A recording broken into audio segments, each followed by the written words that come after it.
The mole had been working very hard all the morning, spring cleaning his little home, first with brooms, then with dusters, then on ladders and steps and chairs with a brush and a pail of whitewash, till he had dust in his throat and eyes and splashes of whitewash all over his black fur and an aching back and weary arms. Spring was moving in the air above and in the earth below and around him, penetrating even his dark and lowly little house with its spirit of divine discontent and longing. It was small wonder then that he suddenly flung down his brush on the floor and said, "Bother!" and "Oh, blow!" and also, "Hang spring cleaning!" and bolted out of the house without even waiting to put on his coat, muttering to himself, up we go, till at last, pop, his snout came out into the sunlight, and he found himself rolling in the warm grass of a great meadow. "This is fine," he said to himself. "This is better than whitewashing."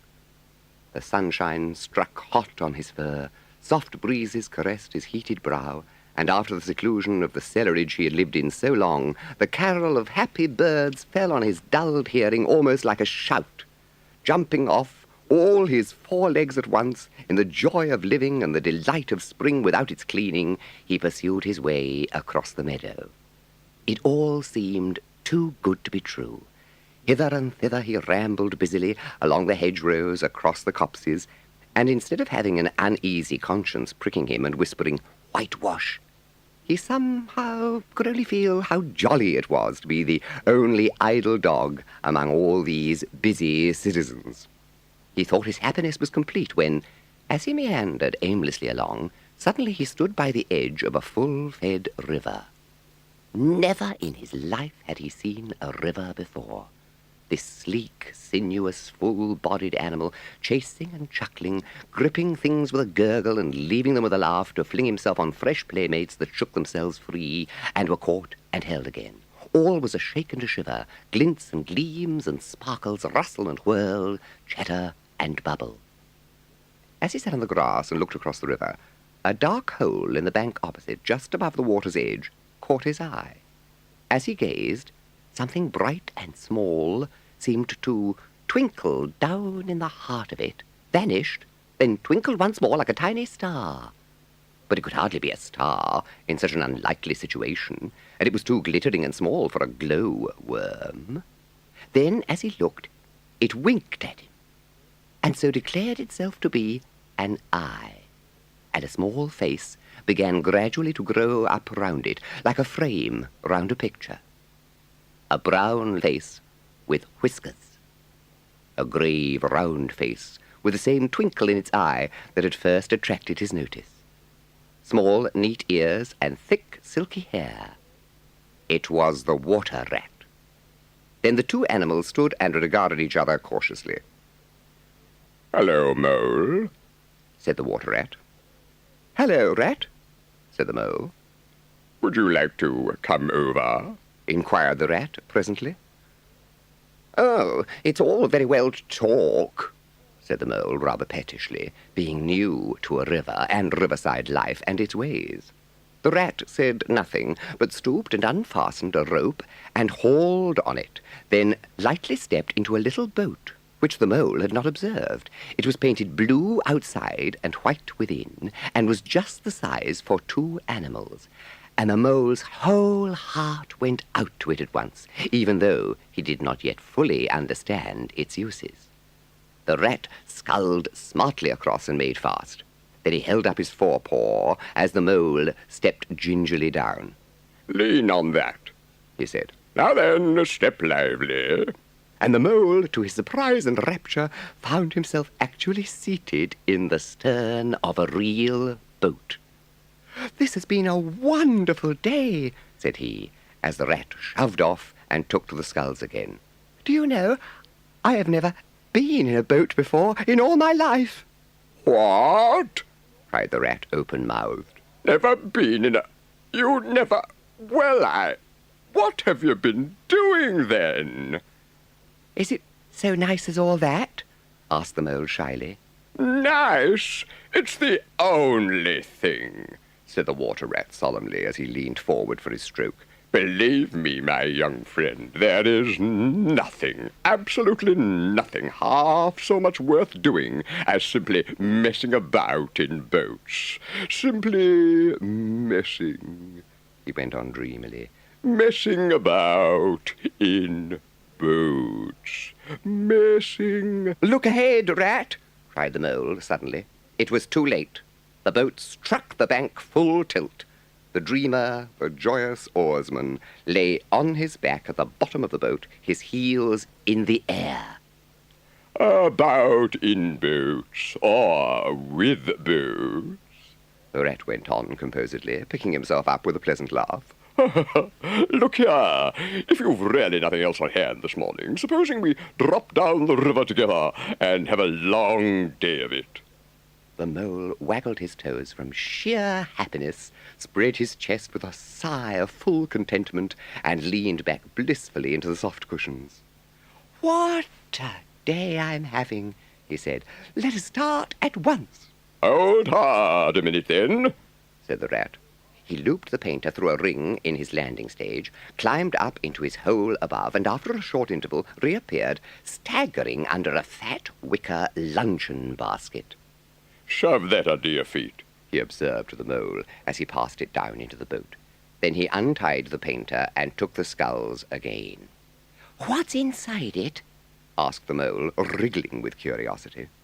There's cold chicken inside it, replied the rat briefly.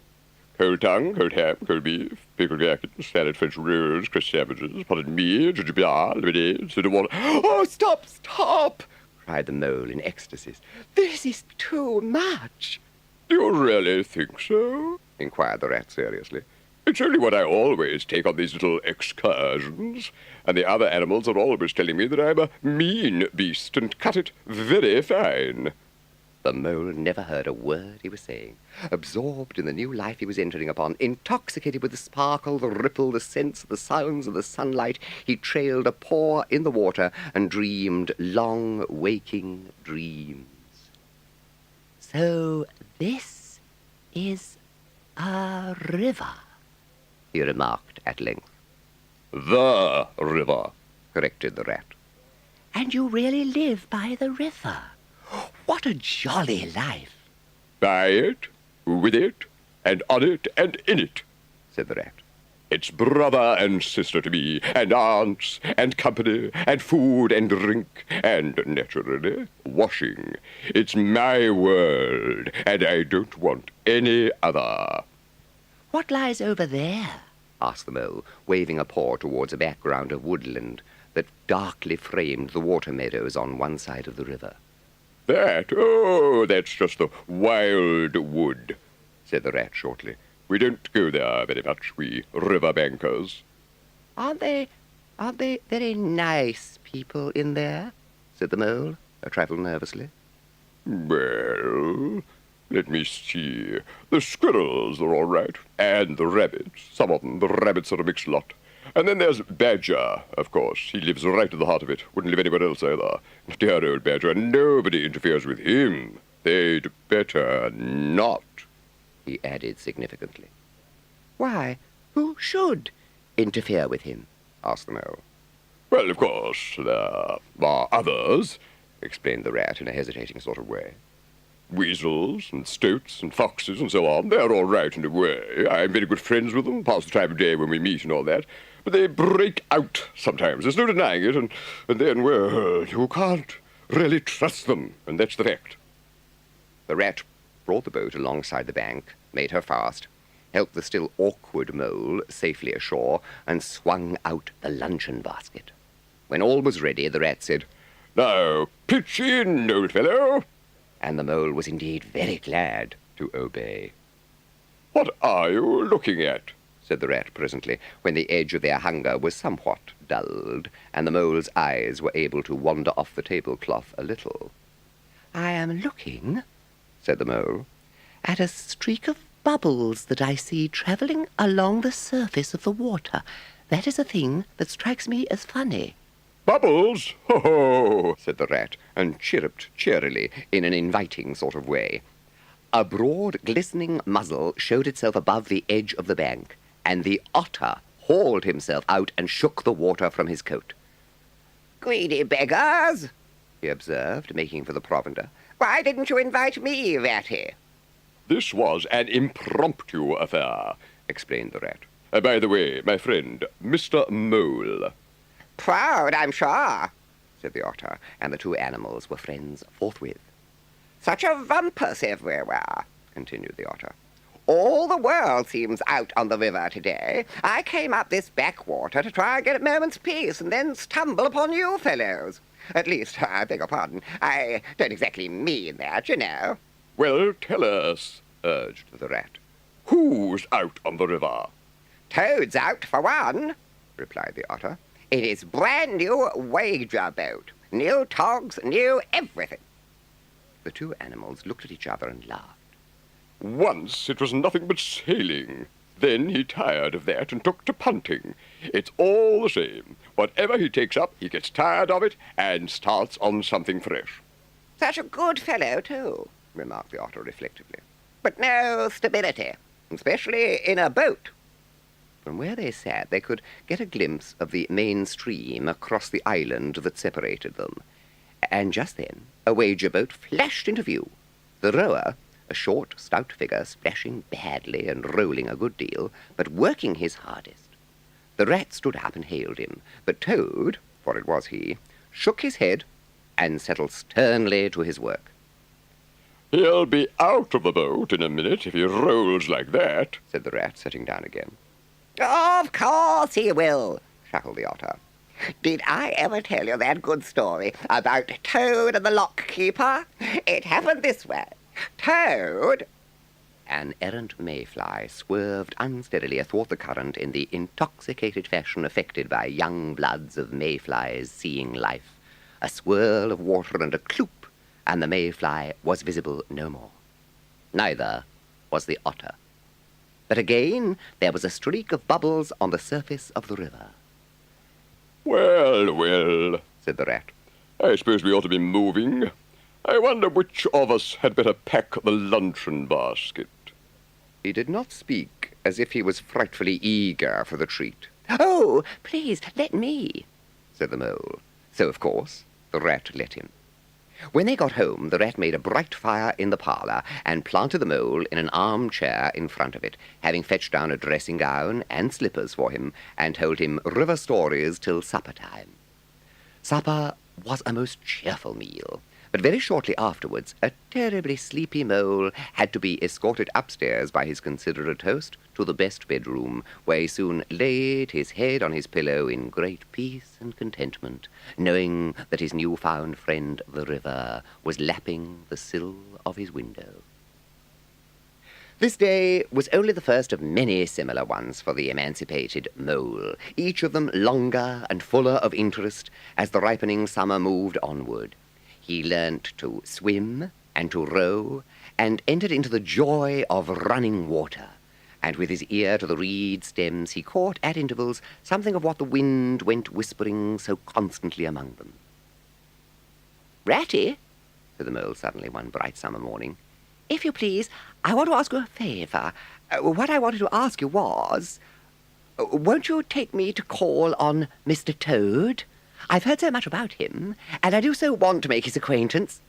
Why, certainly, said the good-natured rat, jumping to his feet. Get the boat out, and we'll paddle up there at once. It's never the wrong time to call on Toad. Early or late, he's always the same fellow, always good-tempered, always glad to see you, always sorry when you go. "He must be a very nice animal," observed the mole, as he got into the boat and took the sculls, while the rat settled himself comfortably in the stern. He is indeed the best of animals, replied Rat.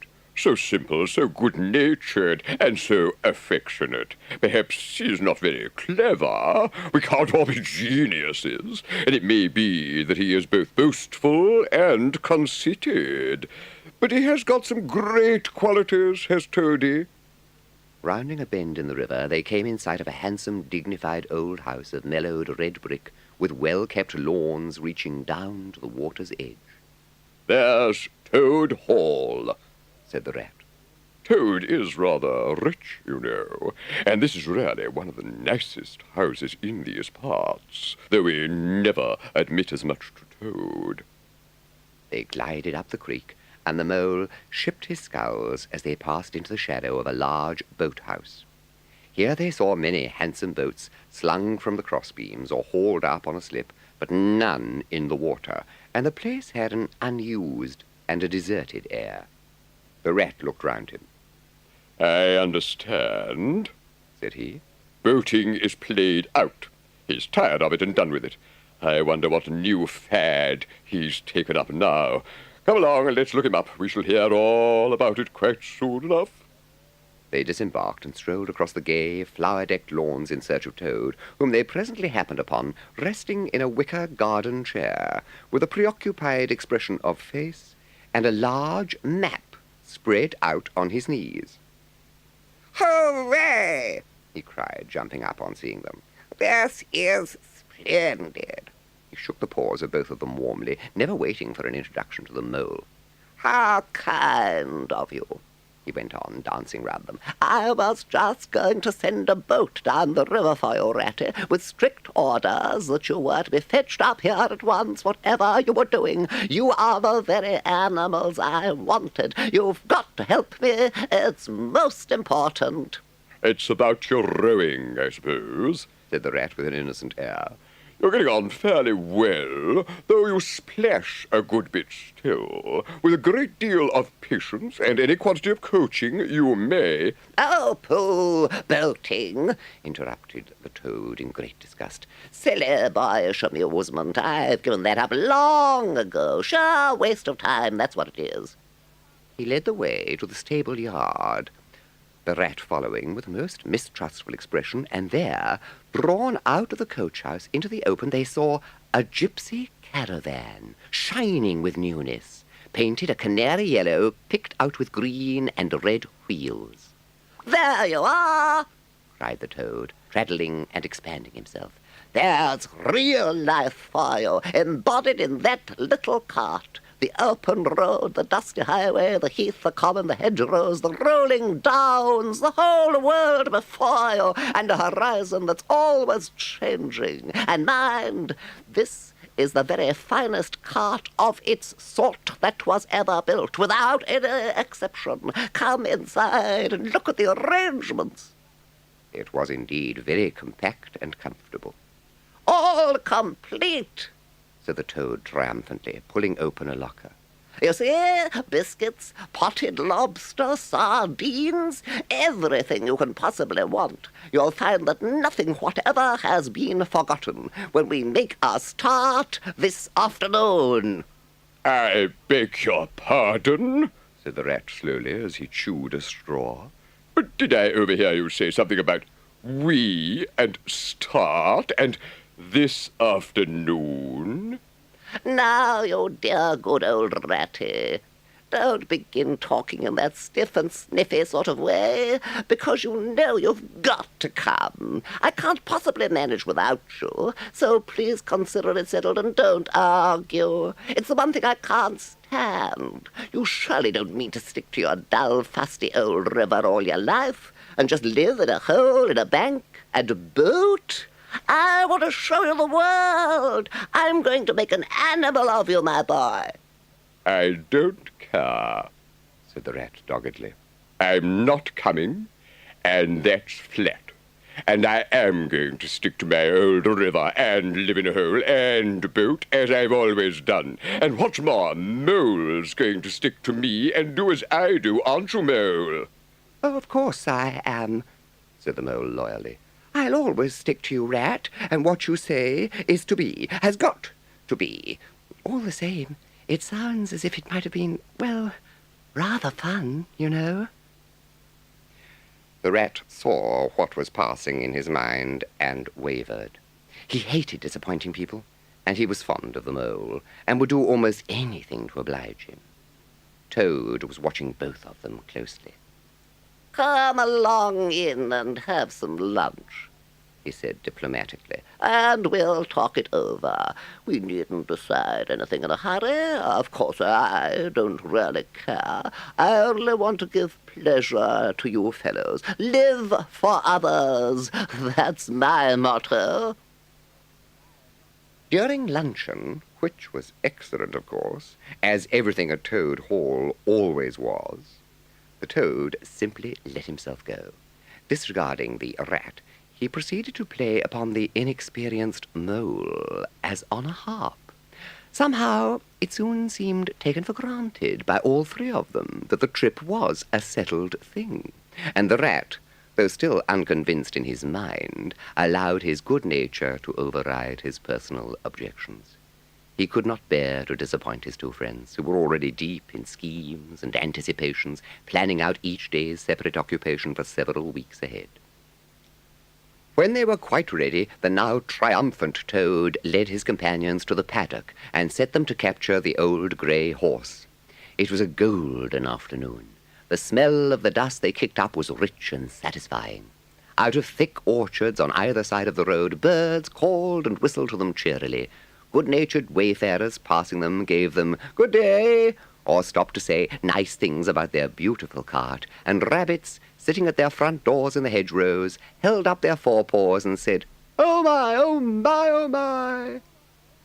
Late in the evening, tired and happy and miles from home, they drew up on a remote common far from habitations, turned the horse loose to graze, and ate their simple supper sitting on the grass by the side of the cart.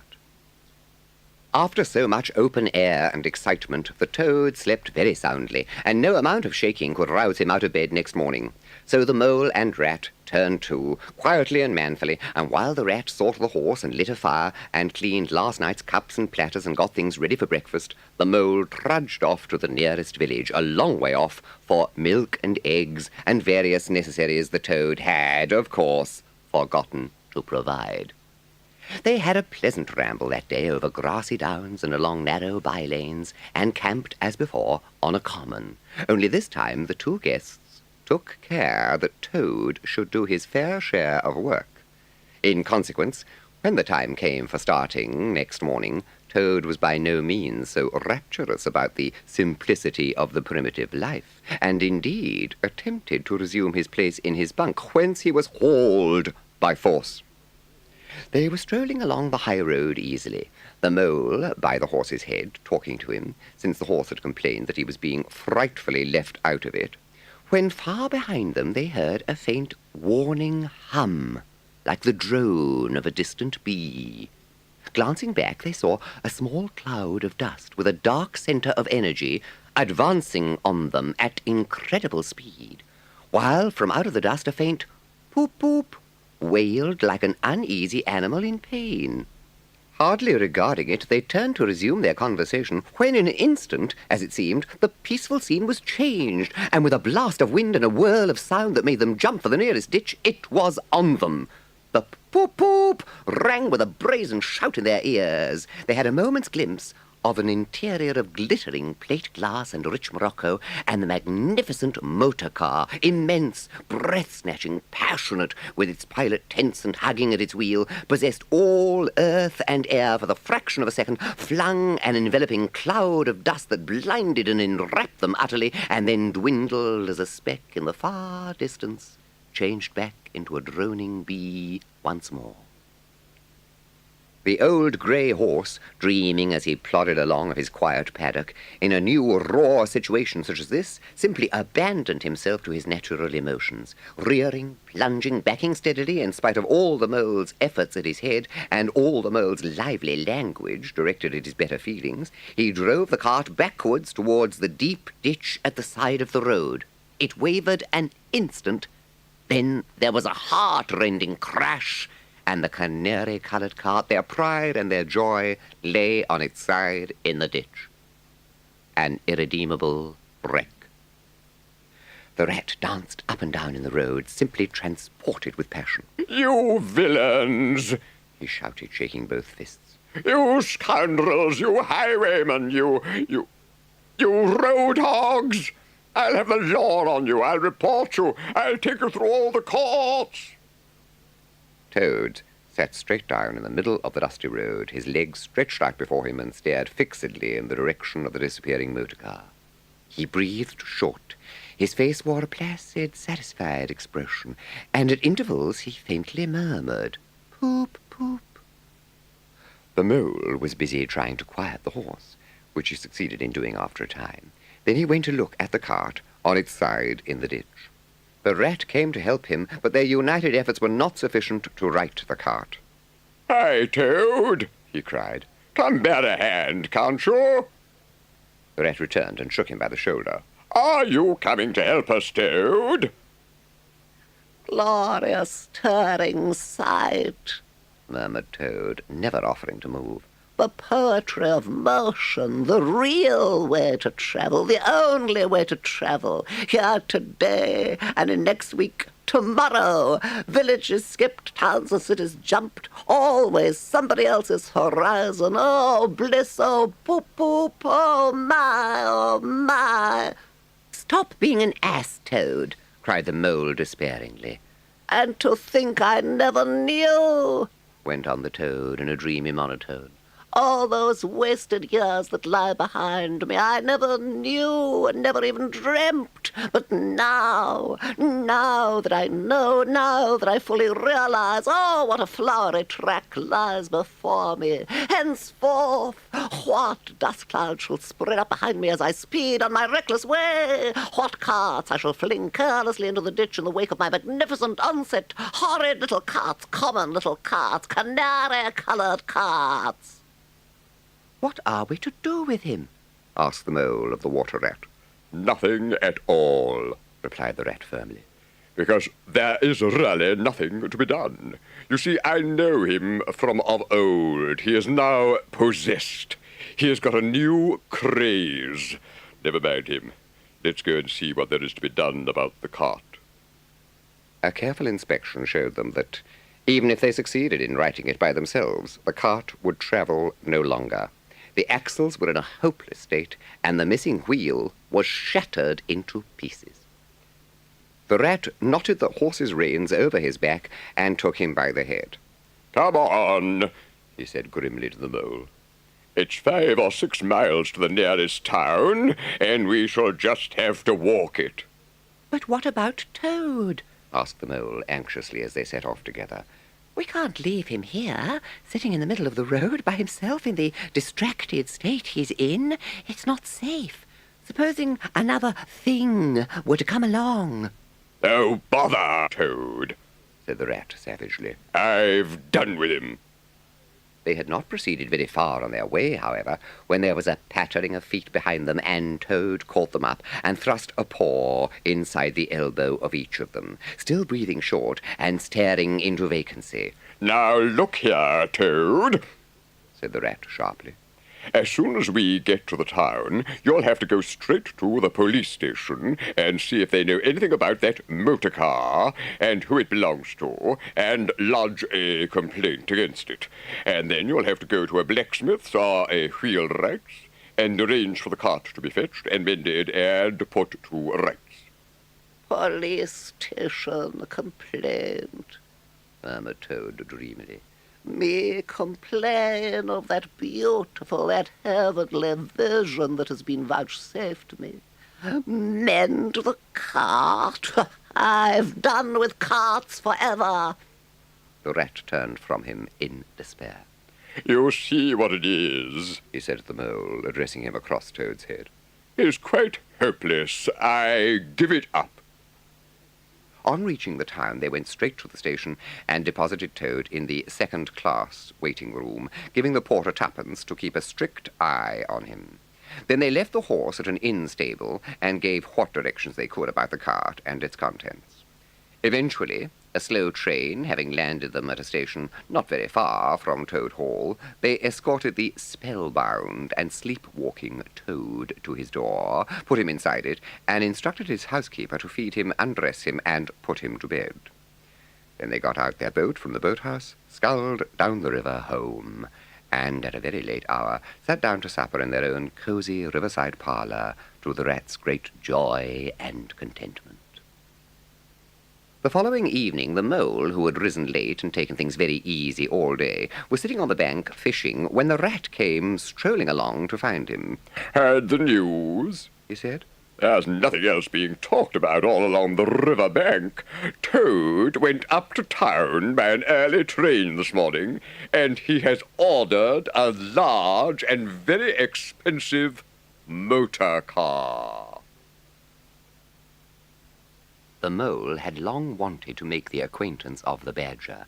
He seemed by all accounts to be such an important personage, and though rarely visible, to make his unseen influence felt by everybody about the place. But whenever the mole mentioned his wish to the water rat, he always found himself put off. "It's all right," the rat would say. "Badger'll turn up some day or other. He's always turning up, and then I'll introduce you. The best of fellows. But you must not only take him as you find him, but when you find him." The mole had to be content with this. But the badger never came along. Summer was long over, and cold and frost and miry ways kept them much indoors, but there was plenty to talk about on these short winter days when the animals found themselves round the fire. Still, the mole had a good deal of spare time on his hands, so one afternoon, when the rat, in his armchair before the blaze, was alternately dozing and trying over rhymes that wouldn't fit, he formed the resolution to go out by himself and explore the wild wood, and perhaps strike up an acquaintance with Mr. Badger. There was nothing to alarm him at first entry. Everything was very still.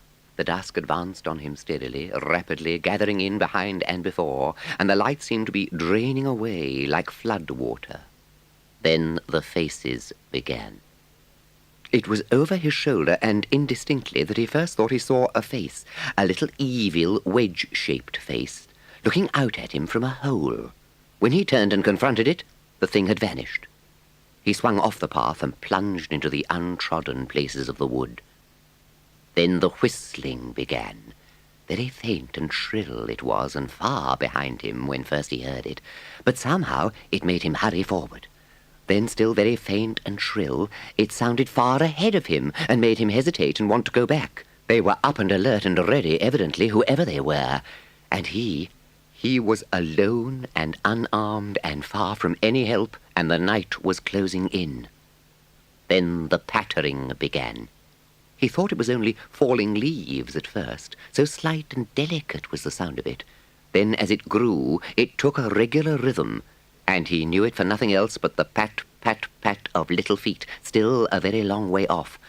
The pattering increased till it sounded like a sudden hail on the dry leaf carpet spread round him. The whole wood seemed running now, running hard, hunting, chasing, closing in round something or somebody.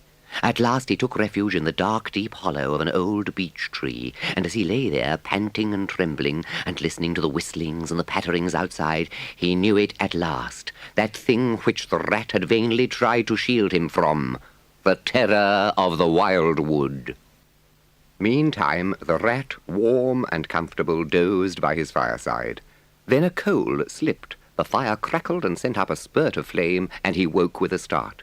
He called, "Moley!" several times, and receiving no answer, got up and went out into the hall.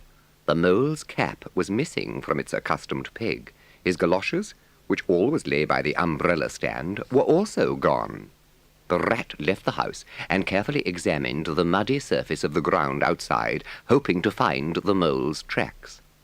There they were, sure enough. The galoshes were new, just bought for the winter, and the pimples on their soles were fresh and sharp. He could see the imprints of them in the mud, running along straight and purposeful, leading direct to the wild wood. The rat looked very grave and stood in deep thought for a minute or two. Then he re-entered the house, strapped a belt round his waist, shoved a brace of pistols into it, took up a stout cudgel that stood in the corner of the hall, and set off for the wild wood at a smart pace. He had patiently hunted through the wood for an hour or more, calling as he went, when at last, to his joy, he heard a little answering cry.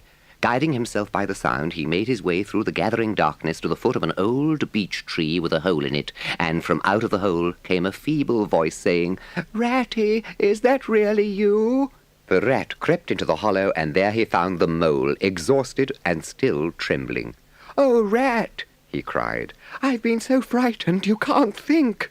"Oh, I quite understand," said the rat soothingly. "You shouldn't really have gone and done it, Mole. I did my best to keep you from it. We riverbankers, we hardly ever come here by ourselves. Now then, we really must pull ourselves together and make a start for home while there's still a little light left." "Dear Ratty, I'm dreadfully sorry, but I'm simply dead beat, and that's a solid fact. You must let me rest here a little while longer and get my strength back if I'm to get home at all." "Oh, all right," said the good-natured rat. "Rest away. It's pretty nearly pitch dark now anyhow, and there ought to be a bit of a moon later." So the mole got well into the dry leaves and stretched himself out and presently dropped off into sleep. When at last the mole woke up, much refreshed and in his usual spirits, the rat said, "Now then, I'll just take a look outside and see if everything's quiet, and then we really must be off." He went to the entrance of their retreat and put his head out. Then the mole heard him saying quietly to himself, "Hello, hello, here is a go." "What's up, Ratty?" asked the mole. "Snow is up. Or rather, down. It's snowing hard." The mole came and crouched beside him, and looking out saw the wood that had been so dreadful to him in quite a changed aspect. Holes, hollows, pools, pitfalls, and other black menaces to the wayfarer were vanishing fast. The gleaming carpet looked too delicate to be trodden upon by rough feet. "We must make a start," said the rat. "The worst of it is, I don't know exactly where we are." However, they set out bravely, and took the line that seemed most promising. An hour or two later, they had lost all count of time, they pulled up dispirited, weary, and helplessly at sea, and sat down on a fallen tree trunk to recover their breath and consider what was to be done. "We can't sit here very long. The snow will soon be too deep for us to wade through." He peered about him and considered. "Look here," he went on. "This is what occurs to me. There's a sort of dell down there in front of us where the ground seems all hilly and humpy and hummocky. We'll make our way down into that and try to find some sort of shelter, a cave or hole with a dry floor to it, out of the snow and the wind, and there we'll have a good rest before we try again, for both of us are pretty dead beat." So once more they got on their feet and struggled down into the dell, where they hunted about for a cave or some corner that was dry and a protection from the keen wind and the whirling snow. They were investigating one of the hummocky bits the rat had spoken of, when suddenly the mole tripped up and fell forward on his face with a squeal. "Oh, my leg!" he cried. "Oh, my poor shin!" And he sat up on the snow and nursed his leg in both his front paws. "Poor old mole," said the rat kindly. "You don't seem to be having much luck today, do you? Let's have a look at the leg. Yes," he went on, going down on his knees to look. "You've cut your shin, sure enough. Wait till I get my handkerchief and I'll tie it up for you." "I must have tripped over a hidden branch or a stump. Oh, my, oh, my." "It's a very clean cut," said the rat, examining it again attentively. "That was never done by a branch or a stump. Looks as if it were made by a sharp edge of something in metal. Funny." He pondered a while and examined the humps and slopes that surrounded them. "Well, never mind what done it," said the mole, forgetting his grammar in his pain. "It hurts just the same, whatever done it." But the rat, after carefully tying up the leg with his handkerchief, had left him and was busy scraping in the snow. He scratched and shovelled and explored, all four legs working busily, while the mole waited impatiently, remarking at intervals, "Oh, come on, rat." Suddenly the rat cried, "Hooray!" and then, "Hooray, hooray, hooray, hooray!" and fell to executing a feeble jig in the snow. "What have you found, Ratty?" asked the mole, still nursing his leg. "Come and see," said the delighted rat as he jigged on. The mole hobbled up to the spot and had a good look. "Well, I see it right enough," Seen the same sort of thing before, lots of times. Familiar object, I call it. A door scraper. Well, what of it? Why dance jigs around a door scraper? Don't you see what it means, you dull-witted animal? Cried the rat impatiently. Of course I see what it means. It simply means that some very careless and forgetful person has left his door scraper lying about in the middle of the wildwood. Oh dear, cried the rat in despair at his obtuseness. Here, stop arguing and come and scrape. And he set to work again and made the snow fly in all directions around him. After some further toil, his efforts were rewarded, and a very shabby doormat lay exposed to view. There, what did I tell you? Exclaimed the rat in great triumph. Absolutely nothing whatever, replied the mole with perfect truthfulness. Well, now, you seem to have found another piece of domestic litter done for and thrown away. Do you mean to say that this doormat doesn't tell you anything? Really, rat, said the mole quite pettishly. I think we've had enough of this folly. Who ever heard of a doormat telling anyone anything? They simply don't do it. They're not that sort at all. Doormats know their place. Now look here, you thick-headed beast, replied the rat, really angry. This must stop. Not another word, but scrape, and scratch and dig and hunt around, especially on the sides of the hummocks if you want to sleep dry and warm tonight, for it's our last chance. The rat attacked a snowbank beside them with ardour, probing with his cudgel everywhere and then digging with fury, and the mole scraped busily too, more to oblige Rat than for any other reason, for his opinion was that his friend was getting light-headed. Some 10 minutes' hard work, and the point of the rat's cudgel struck something that sounded hollow. In the side of what had seemed to be a snowbank stood a solid-looking little door, painted a dark green. An iron bell-pull hung by the side, and below it, on a small brass plate neatly engraved in square capital letters, they could read by the aid of the moonlight, Mr. Badger. The mole fell backwards on the snow from sheer surprise and delight. Rat, he cried in penitence, you are a wonder, a real wonder, that's what you are. You're simply wasted here among us fellows. If only I had your head, Ratty. But as you haven't, interrupted the rat rather unkindly, I suppose you're going to sit on the snow all night and talk. Get up at once and hang on to that bell-pull you see there and ring hard as you can, while I hammer. While the rat attacked the door with his stick, the mole sprang up at the bell-pull, clutched it and swung there, both feet well off the ground, and from quite a long way off they could faintly hear a deep-toned bell respond. They waited patiently for what seemed a very long time, stamping in the snow to keep their feet warm. At last they heard the sound of slow, shuffling footsteps approaching the door from the inside. There was the noise of a bolt shot back, and the door opened a few inches, enough to show a long snout and a pair of sleepy, blinking eyes. Now, the very next time this happens, said a gruff and suspicious voice, I shall be exceedingly angry. Who is it this time, disturbing people on such a night? Speak up! Oh, Badger, let us in, please. It's me, Rat, and my friend Mole, and we've lost our way in the snow. What, Ratty? My dear little man, exclaimed the Badger in quite a different voice. Come along in, both of you at once. Why, you must be perished. Well, I never. Lost in the snow, and in the wildwood, too, and at this time of night. But come in with you. The two animals tumbled over each other in their eagerness to get inside, and at once found themselves in all the glow and warmth of a large, fire-lit kitchen. The kindly Badger thrust them down on a settle to toast themselves at the fire, and bade them remove their wet coats and boots. When at last they were thoroughly toasted, the Badger summoned them to the table, where he'd been busy laying a repast.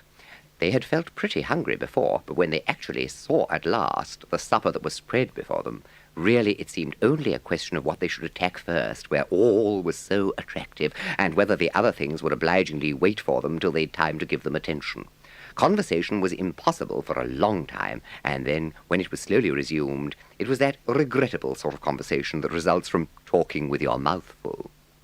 When supper was really finished at last, and each animal felt that his skin was now as tight as was decently safe, and that by this time he didn't care a hang for anybody or anything, they gathered around the glowing embers of the great wood fire, and thought how jolly it was to be sitting up so late, and so independent, and so full.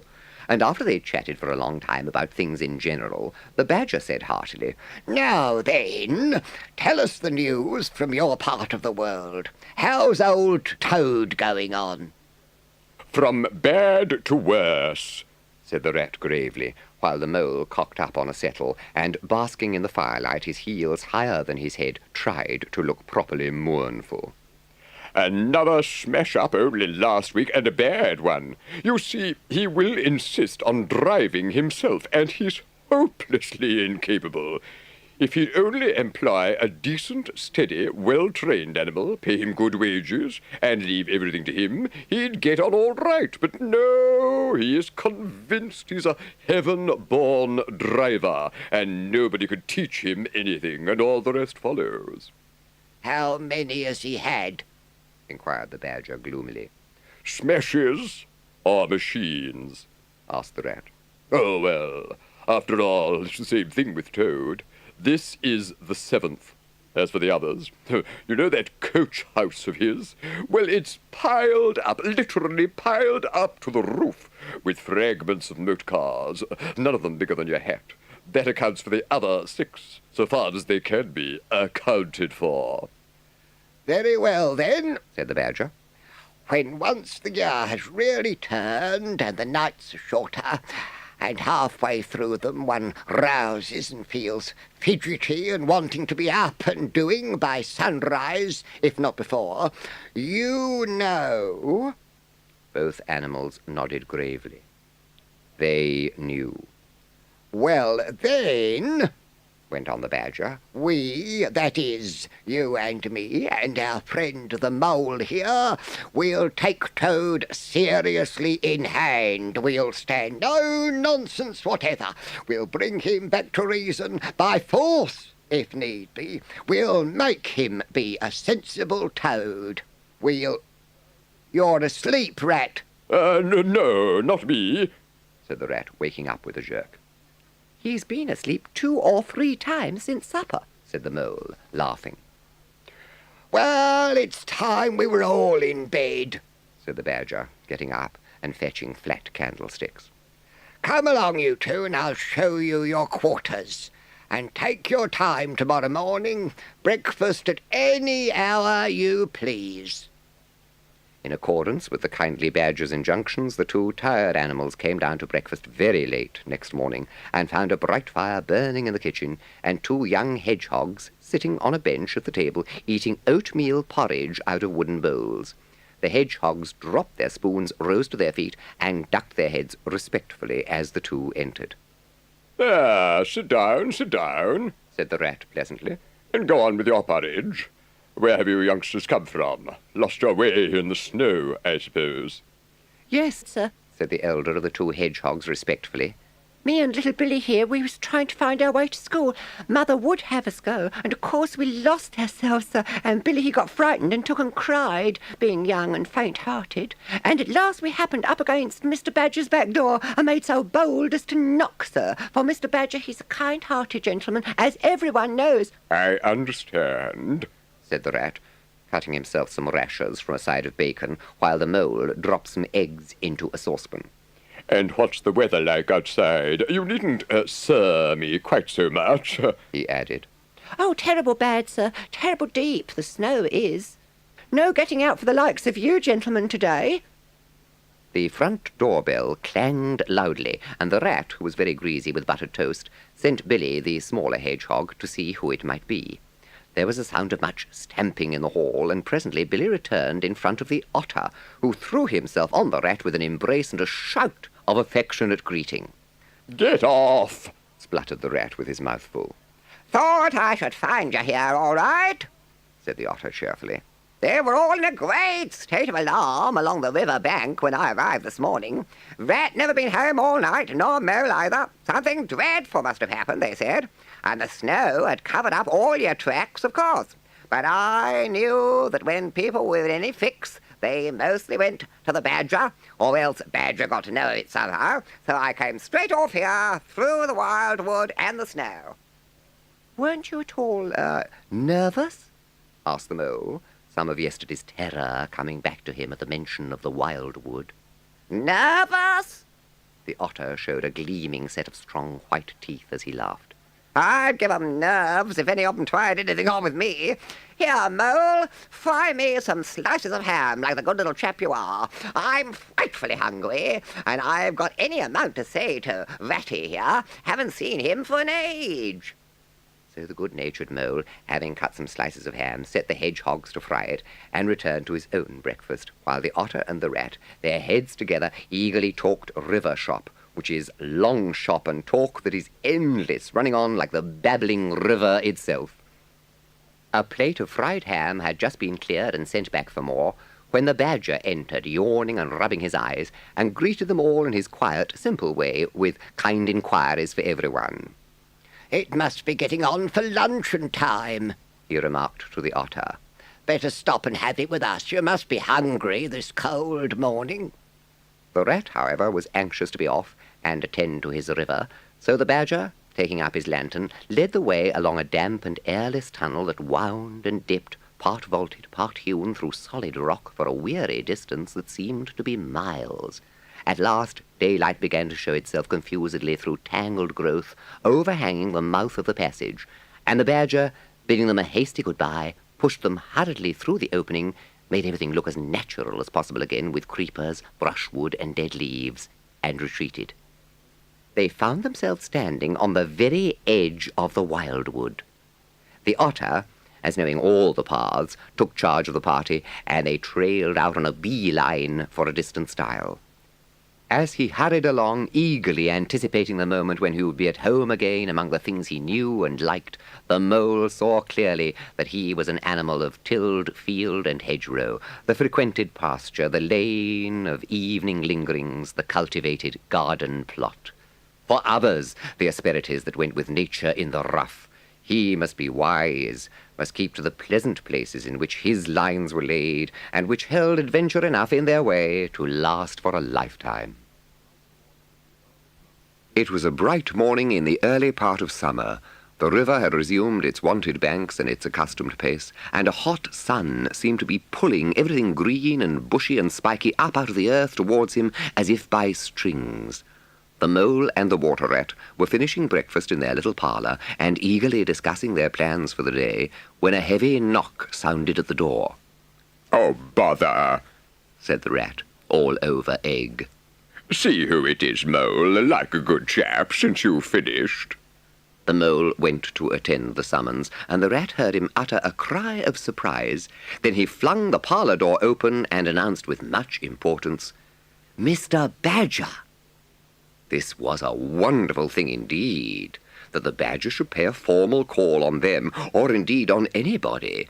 He had generally to be caught, if he wanted him badly, as he slipped quietly along a hedgerow of an early morning or a late evening, or else hunted up in his own house in the middle of the wood, which was a serious undertaking. The badger strode heavily into the room and stood looking at the two animals with an expression full of seriousness. The rat let his egg-spoon fall on the tablecloth and sat open-mouthed. "The hour has come," said the badger at last, with great solemnity. "What hour?" asked the rat uneasily, glancing at the clock on the mantelpiece.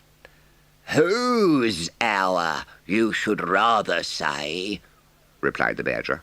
"Why, Toad's hour, the hour of Toad. I said I would take him in hand as soon as the winter was well over, and I'm going to take him in hand today." Toad's hour, of course, cried the mole delightedly. Hooray! I remember now. We'll teach him to be a sensible toad. "Right you are," cried the rat, starting up. We'll rescue the poor unhappy animal. We'll convert him. He'll be the most converted toad that ever was before we've done with him." They reached the carriage drive of Toad Hall to find a shiny new motor car of great size, painted a bright red, Toad's favourite colour, standing in front of the house. As they neared the door, it was flung open, and Mr. Toad, arrayed in goggles, cap, gaiters, and an enormous overcoat, came swaggering down the steps, drawing on his gauntleted gloves. "Hello! Come on, you fellows!" he cried cheerfully on catching sight of them. "You're just in time to come with me for a jolly,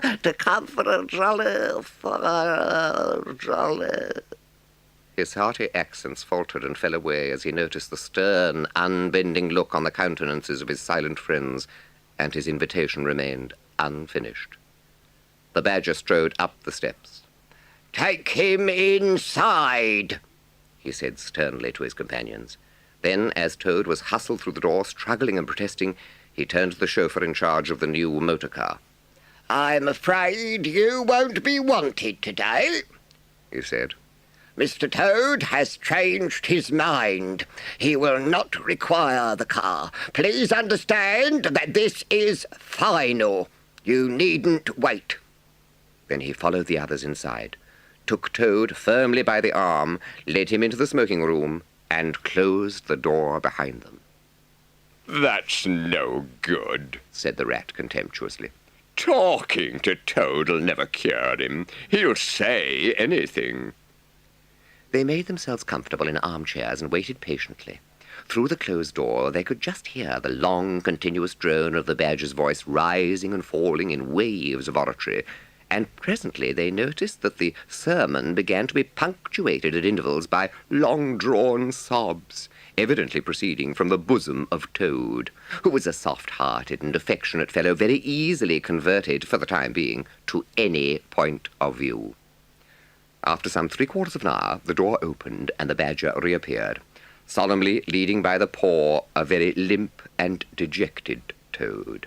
His skin hung baggily about him, his legs wobbled, and his cheeks were furrowed by the tears so plentifully called forth by the Badger's moving discourse. "Sit down there, Toad," said the Badger, kindly pointing to a chair. "My friends," he went on, "I'm very pleased to inform you that Toad has at last seen the error of his ways. He's truly sorry for his misguided conduct in the past, and he has undertaken to give up motor cars entirely and forever. I have his solemn promise to that effect.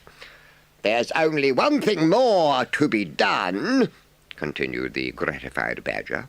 "Toad, I want you solemnly to repeat before your friends here what you fully admitted to me in the smoking room just now. First, you are sorry for what you've done, and you see the folly of it all." There was a long, long pause. Toad looked desperately this way and that, while the other animals waited in grave silence. At last he spoke. "No," he said, a little sullenly but stoutly. "I'm not sorry, and it wasn't folly at all. It was simply glorious." "What?" cried the Badger, greatly scandalized.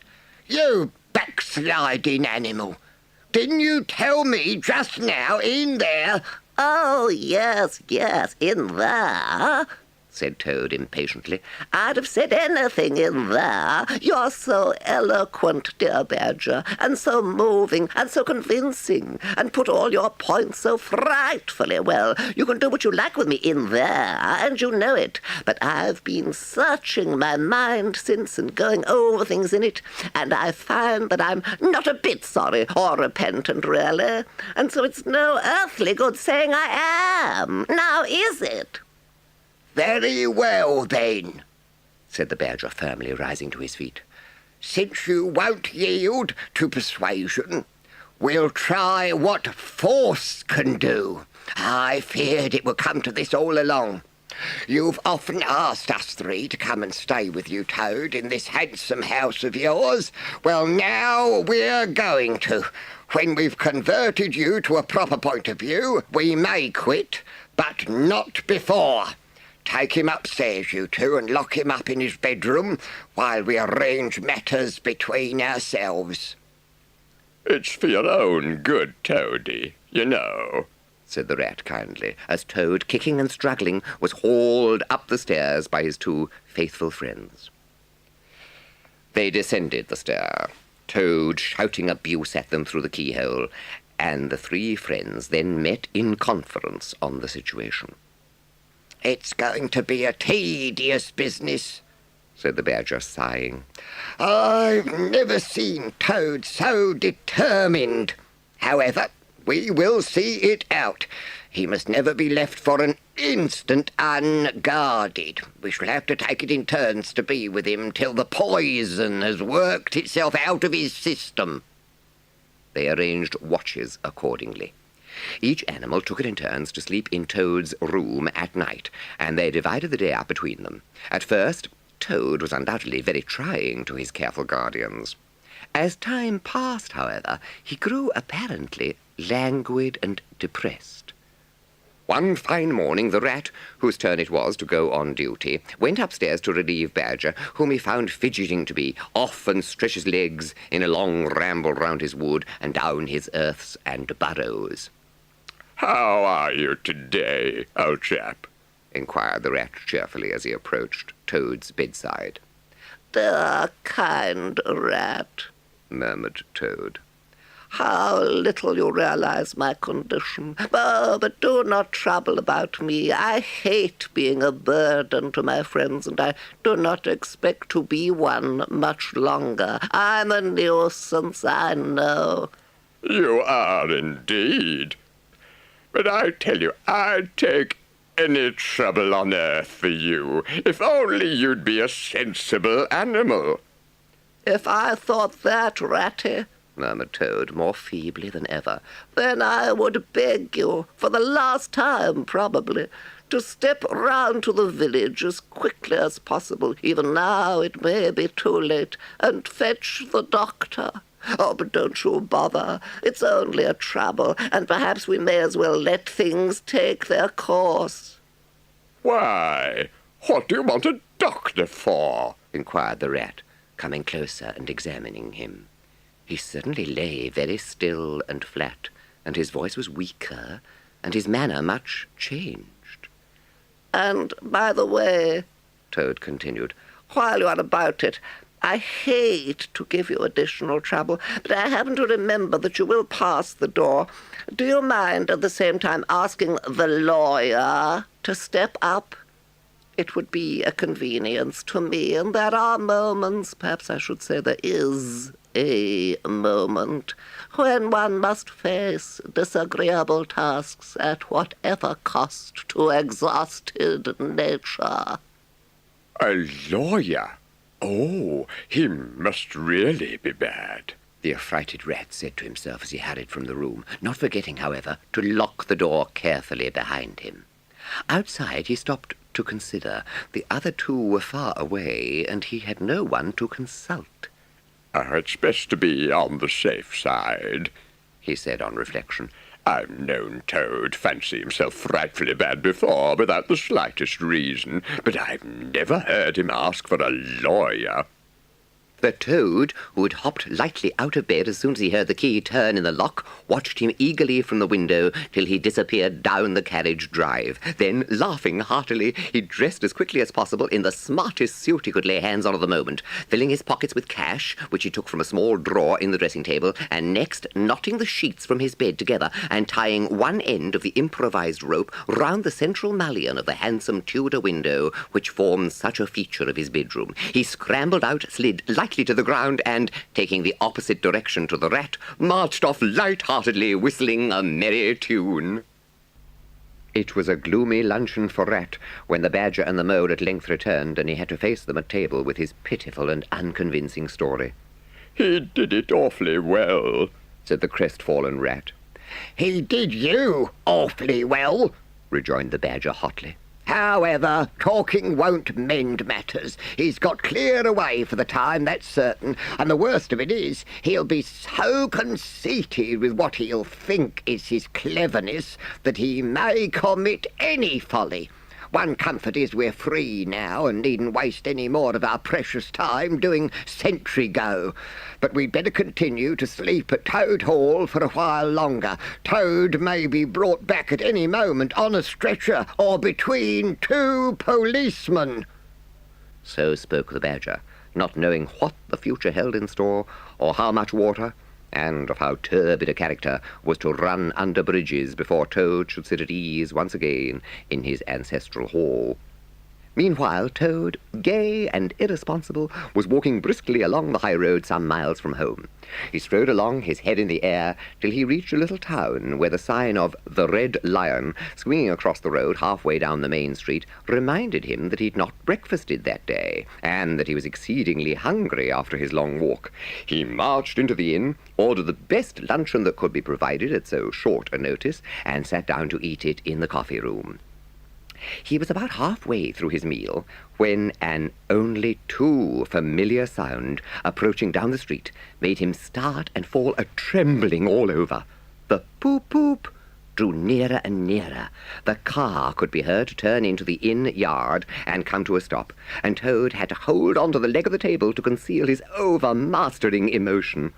"There cannot be any harm," he said to himself, "in my only just looking at it." The car stood in the middle of the yard, quite unattended, the stable helps and other hangers-on being all at their dinner. Toad walked slowly around it, inspecting, criticizing, musing deeply. "I wonder," he said to himself presently, "I wonder if this sort of car starts easily." Next moment, hardly knowing how it came about, he found that he had hold of the handle and was turning it. As the familiar sound broke forth, the old passion seized on Toad and completely mastered him body and soul. As if in a dream, he found himself somehow seated in the driver's seat. As if in a dream, he pulled the lever and swung the car round the yard and out through the archway, and as if in a dream, all sense of right and wrong, all fear of obvious consequences seemed temporarily suspended. He increased his pace, and as the car devoured the street and leapt forth on the high road and through the open country, he was only conscious that he was Toad once more, Toad at his best and highest, Toad the terror, the traffic queller, the lord of the lone trail, before whom all must give way or be smitten into nothingness and everlasting night. "To my mind," observed the chairman of the bench of magistrates cheerfully, "the only difficulty that presents itself in this otherwise very clear case is how we can possibly make it sufficiently hot for the incorrigible rogue and hardened ruffian whom we see cowering in the dock before us. Let me see. He has been found guilty on the clearest evidence, first of stealing a valuable motor car, secondly of driving to the public danger, and thirdly of gross impertinence to the rural police. Mr. Clerk, will you tell us, please, what is the very stiffest penalty we can impose for each of these offences?" The clerk scratched his nose with his pen. "Some people would consider," he observed, "that stealing the motor car was the worst offence, and so it is. But cheeking the police undoubtedly carries the severest penalty, and so it ought. Supposing you would say 12 months for the theft, which is mild, and 3 years for the furious driving, which is lenient, and 15 years for the cheek, which was pretty bad sort of cheek. Those figures, if added together correctly, tot up to 19 years.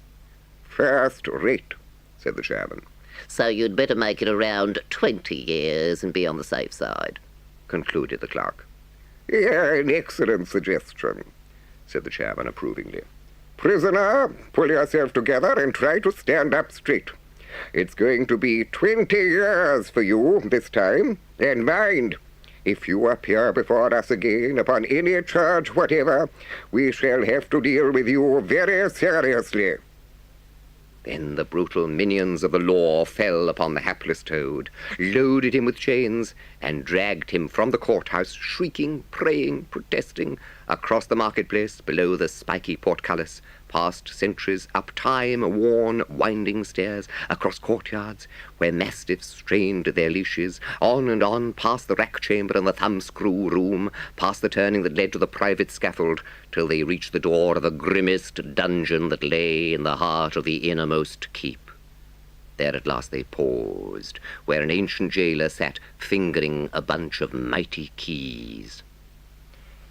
"Odds bodikins," said the sergeant of police, taking off his helmet and wiping his forehead. "Rouse thee, old loon, and take over from us this vile Toad, a criminal of deepest guilt and matchless artfulness and resource. Watch and ward him with all thy skill." The jailer nodded grimly, laying his withered hand on the shoulder of the miserable Toad. The rusty key creaked in the lock, the great door clanged behind them, and Toad was a helpless prisoner in the remotest dungeon of the best guarded keep of the stoutest castle in all the length and breadth of merry England. "This is the end of everything. How can I hope to be ever set at large again, who have been imprisoned so justly for stealing so handsome a motor car in such an audacious manner? Oh, wise old badger! Oh, clever, intelligent rat and sensible mole! What sound judgments, what a knowledge of men and matters you possess! Oh, unhappy and forsaken Toad!" With lamentations such as these, he passed his days and nights for several weeks, refusing his meals or intermediate light refreshments, though the grim and ancient jailer, knowing that Toad's pockets were well lined, frequently pointed out that many comforts and indeed luxuries could, by arrangement, be sent in at a price from outside. Now, the jailer had a daughter, a pleasant wench and good-hearted one, who assisted her father in the lighter duties of his post. This kind-hearted girl, pitying the misery of Toad, said to her father one day, "Father, I can't bear to see that poor beast so unhappy and getting so thin. You let me have the managing of him." Her father replied that she could do what she liked with him, so that day she went on her errand of mercy and knocked at the door of Toad's cell. "Now, cheer up, Toad," she said coaxingly on entering, "and sit up and dry your eyes, and be a sensible animal, and do try and eat a bit of dinner. See, I've brought you some of mine, hot from the oven." It was bubble and squeak between two plates, and its fragrance filled the narrow cell. The penetrating smell of cabbage reached the nose of Toad as he lay prostrate in his misery on the floor, and gave him the idea for a moment that perhaps life was not such a blank and desperate thing as he had imagined. But still he wailed and kicked with his legs and refused to be comforted. So the wise girl retired for the time. But of course a good deal of the smell of hot cabbage remained behind, as it will do. When the girl returned some hours later, she carried a tray with a cup of fragrant tea steaming on it, and a plate piled up with very hot buttered toast cut thick, very brown on both sides, with the butter running through the holes in it like great golden drops, like honey from the honeycomb. The smell of that buttered toast simply talked to Toad, and with no uncertain voice. Toad sat up, dried his eyes, sipped his tea, and munched his toast, and soon began talking freely about himself and the house he lived in, and his doings there, and how important he was, and what a lot his friends thought of him. The jailer's daughter saw that the topic was doing him as much good as the tea, as indeed it was, and encouraged him to go on.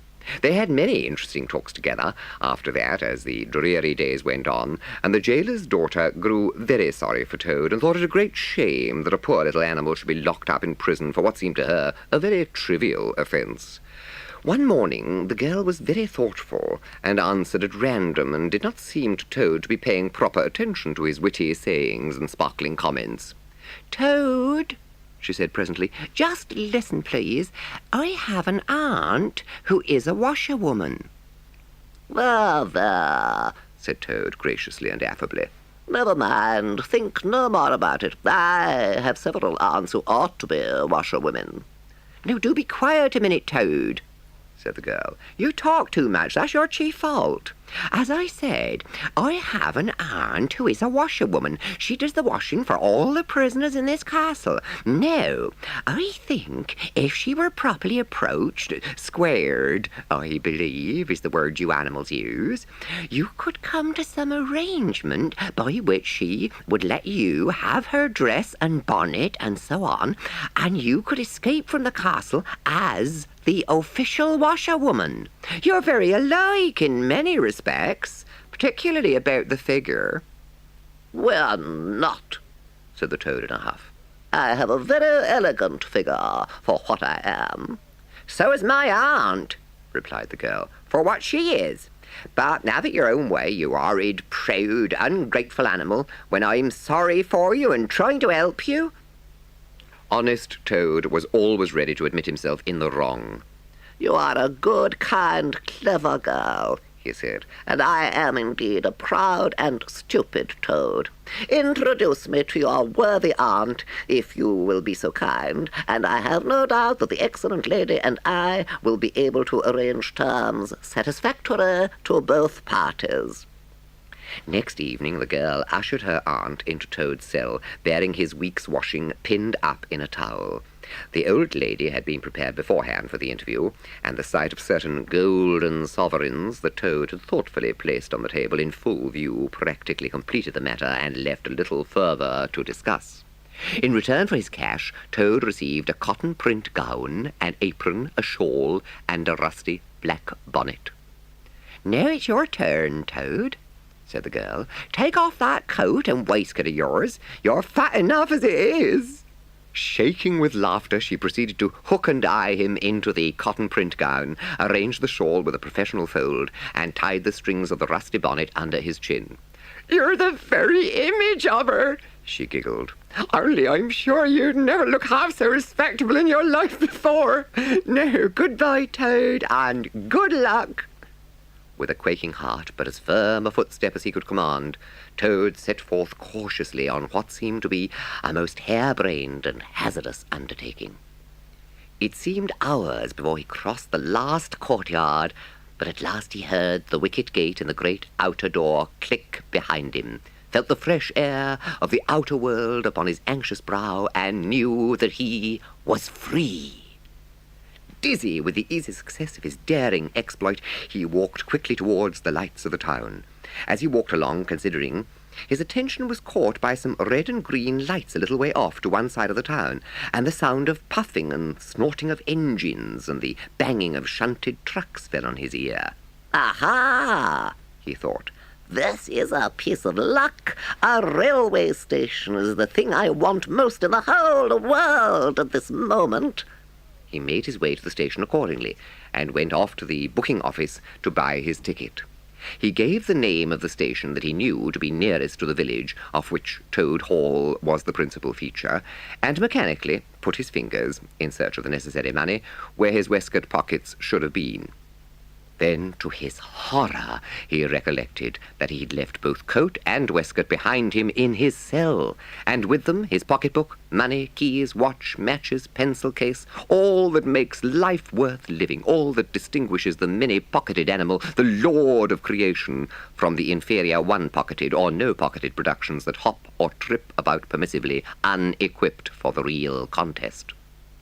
Baffled and full of despair, he wandered blindly down the platform where the train was standing. Soon he found himself opposite the engine, which was being oiled, wiped, and generally caressed by its affectionate driver, a burly man with an oil can in one hand and a lump of cotton waste in the other. "Hello, Mother," said the engine driver. "What's the trouble? You don't look particularly cheerful." Oh, sir, said Toad. I am a poor, unhappy washerwoman, and I've lost all my money and can't pay for a ticket, and I must get home tonight somehow, and whatever am I to do, I don't know. Oh, dear, oh, dear. "That's a bad business indeed," said the driver, reflectively. "Well, I'll tell you what I'll do. You're a washerwoman to your trade, says you. Very well, that's that. And I'm an engine driver, as you may see, and there's no denying it's terrible dirty work. Uses up a pair of shirts, it does, till my missus is fair tired of washing 'em. If you'll wash a few shirts for me when you get home and send 'em along, I'll give you a ride on my engine. It's against the company's regulations, but we're not so very particular in these out-of-the-way parts." The toad's misery turned into rapture as he eagerly scrambled up into the cab of the engine. The guard waved his welcome flag, the engine driver whistled in cheerful response, and the train moved out of the station. They had covered many and many a mile, and Toad was already considering what he would have for supper as soon as he got home, when he noticed that the engine driver, with a puzzled expression on his face, was leaning over the side of the engine and listening hard. Then he saw him climb onto the coals and gaze out over the top of the train. Then returned, and he said to Toad, "That's very strange. We're the last train running in this direction tonight, yet I could be sworn that I heard another following us." Presently he called out, "I can see it clearly now. It is an engine on our rails, coming along at a great pace. It looks as if we're being pursued." The miserable Toad, crouching in the coal dust, tried hard to think of something to do, with dismal want of success. "They're gaining on us fast," cried the engine driver. "And the engine is crowded with the queerest lot of people. Men like ancient warders, waving halberds, policemen in their helmets waving truncheons, and shabbily dressed men in pot hats, obvious and unmistakable plainclothes detectives, even at this distance, waving revolvers and walking sticks, all waving and all shouting the same thing, 'Stop, stop, stop!'" Then Toad fell on his knees among the coals, and raising his clasped paws in supplication, cried, "Save me, only save me, dear kind Mr. Engine Driver, and I will confess everything. I am not the simple washerwoman I seem to be. I am a toad, the well-known and popular Mr. Toad, a landed proprietor. I have just escaped, by my great daring and cleverness, from a loathsome dungeon into which my enemies had flung me, and if those fellows on that engine recapture me, it'll be chains and bread and water and straw and misery once more for poor, unhappy, innocent Toad." The engine driver looked down upon him very sternly and said, "Now tell the truth. What were you put in prison for?" "Oh, it was nothing very much," said poor Toad, colouring deeply. "I only borrowed a motor car while the owners were at lunch. They had no need of it at the time." The engine driver looked very grave and said, "I fear that you have been indeed a wicked Toad, and by rights I ought to give you up to the offended justices. But you are evidently in sore trouble and distress, so I will not desert you. I don't hold with motor cars, for one thing, and I don't hold with being ordered about by policemen when I'm on my own engine, for another. And the sight of an animal in tears always makes me feel queer and soft-hearted. So cheer up, Toad. I'll do me best, and we may beat 'em yet." They piled on more coals, shovelling furiously. The furnace roared, the sparks flew, the engine leapt and swung, but still their pursuers slowly gained. The engine driver, with a sigh, wiped his brow with a handful of cotton waste and said, "I'm afraid that's no good, Toad. You see, they're running light, and they have the better engine. There's just one thing left for us to do, and it's your only chance, so attend very carefully to what I tell you. A short way ahead of us is a long tunnel, and on the other side of that, the line passes through a thick wood. When we are through, I will shut off steam and put on brakes as hard as I can, and the moment it's safe to do so, you must jump and hide in the wood before they get through the tunnel and see you. Then I will go full speed ahead again, and they can chase me, if they like, for as long as they like, and for as far as they like. Now, mind and be ready to jump when I tell you." They piled on more coals, and the train shot into the tunnel, and the engine rushed and roared and rattled, till at last they shot out at the other end into fresh air and the peaceful moonlight, and saw the wood lying dark and helpful upon either side of the line. The driver shut off steam, put on brakes. The Toad got down on the step, and as the train slowed down to almost a walking pace, he heard the driver call out, "Now, jump!" Toad jumped, rolled down a short embankment, picked himself up unhurt, scrambled into the wood, and hid. Peeping out, he saw his train get up speed again and disappear at a great pace. Then out of the tunnel burst the pursuing engine, roaring and whistling, her motley crew waving their various weapons and shouting, "Stop! Stop! Stop!" When they were past, the Toad had a hearty laugh for the first time since he was thrown into prison. But he soon stopped laughing when he came to consider that it was now very late and dark and cold, and he was in an unknown wood with no money and no chance of supper, and still far from friends and home. After so many weeks within walls, he found the wood strange and unfriendly. An owl swooping noiselessly towards him brushed his shoulder with its wing, making him jump with a horrid certainty that it was a hand. Once he met a fox who stopped, looked him up and down in a sarcastic sort of way, and said, "Hello, washerwoman, half a pair of socks and a pillowcase short this week. Mind, it doesn't occur again," and swaggered off, sniggering. Toad looked about for a stone to throw at him, but he could not succeed in finding one, which vexed him more than anything. At last, cold, hungry, and tired out, he sought the shelter of a hollow tree, where, with branches and dead leaves, he made himself as comfortable a bed as he could, and slept soundly till the morning. The front door of the hollow tree faced eastwards, so Toad was called at an early hour. Sitting up, he rubbed his eyes first, and his complaining toes next, wondered for a moment where he was, looking round for familiar stone wall and little barred window. Then, with a leap of the heart, remembered everything. His escape, his flight, his pursuit. Remembered first, and best thing of all, that he was free. He had all the world to himself that early summer morning. As he tramped along gaily, he thought of his adventures and escapes, and how, when things seemed at their worst, he'd always managed to find a way out, and his pride and conceit began to swell within him. "Ho, ho," he said to himself as he marched along with his chin in the air. "What a clever Toad I am! There is surely no animal equal to me for cleverness in the whole world. My enemies shut me up in prison, encircled by sentries watched night and day by warders. I walk through them all by sheer ability coupled with courage. They pursue me with engines and policemen and revolvers. I snap my fingers at them and vanish laughing into space. Oh, I am the Toad, the handsome, the popular, the successful Toad." He got so puffed up with his conceit that he made up a song as he walked in praise of himself, and sang it at the top of his voice, though there was no one to hear it but him. It was perhaps the most conceited song that any animal ever composed. "The world has had great heroes, as history books have showed, but never a name to go down to fame compared with that of Toad. The clever men at Oxford know all there is to be knowed, but they none of them know one half as much as intelligent Mr. Toad. The animals sat in the ark and cried their tears in torrents flowed. Who was it said, 'There's land ahead,' encouraging Mr. Toad? The army all saluted as they marched along the road. Or was it the king or Kitchener? No, it was Mr. Toad. Oh, the Queen and her ladies in waiting sat at the window and sewed. She cried, 'Look, who's that handsome man?' They all answered, 'Mr. Toad.'" There was a great deal more of the same sort, but too dreadfully conceited to be written down.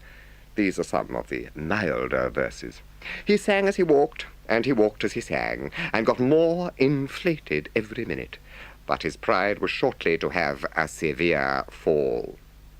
After some miles of country lanes, he reached the high road, and as he turned into it and glanced along its white length, he saw approaching him a speck that turned into a dot, and then into a blob, and then into something very familiar. And a double note of warning, only too well known, fell on his delighted ear. He stepped confidently out into the road to hail the motor car, which came along at an easy pace, slowing down as it neared the lane, when suddenly he became very pale.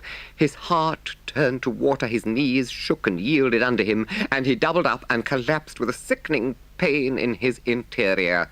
And well he might, the unhappy animal, for the approaching car was the very one he had stolen out of the yard of the Red Lion Hotel on that fatal day when all his troubles began, and the people in it were the very same people he had sat and watched at luncheon in the coffee-room. He sank down in a shabby, miserable heap in the road, murmuring to himself in his despair, "Oh, it's all up. It's all over now. Chains and policemen again, prison again, dry bread and water again. Oh, hapless Toad. Oh, ill-fated animal." The terrible motor car drew slowly nearer and nearer till at last he heard it stop just short of him. Two gentlemen got out and walked round the trembling heap of crumpled misery lying in the road, and one of them said, "Oh dear, this is very sad.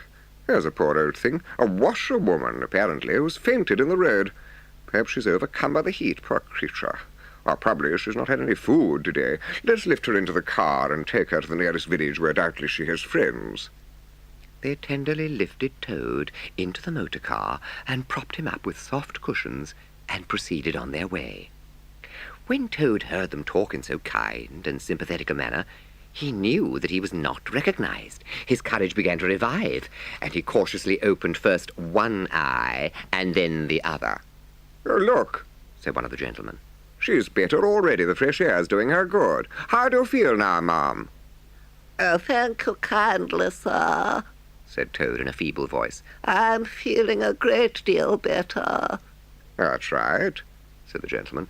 "Now keep quite still, and above all, Don't try to talk, "I won't," said Toad. "I was only thinking if I might sit on the front seat there beside the driver, where I could get the fresh air full in my face, I should soon be all right again." what a very sensible woman," said the gentleman. "Of course you shall." So they carefully helped Toad into the front seat beside the driver, and on they went once more. Toad was almost himself again by now. He sat up, looked about him, and tried to beat down the tremors, the yearnings, the old cravings that rose up and beset him and took possession of him entirely. "It is fate," he said to himself. "Why strive? Why struggle?" And he turned to the driver at his side.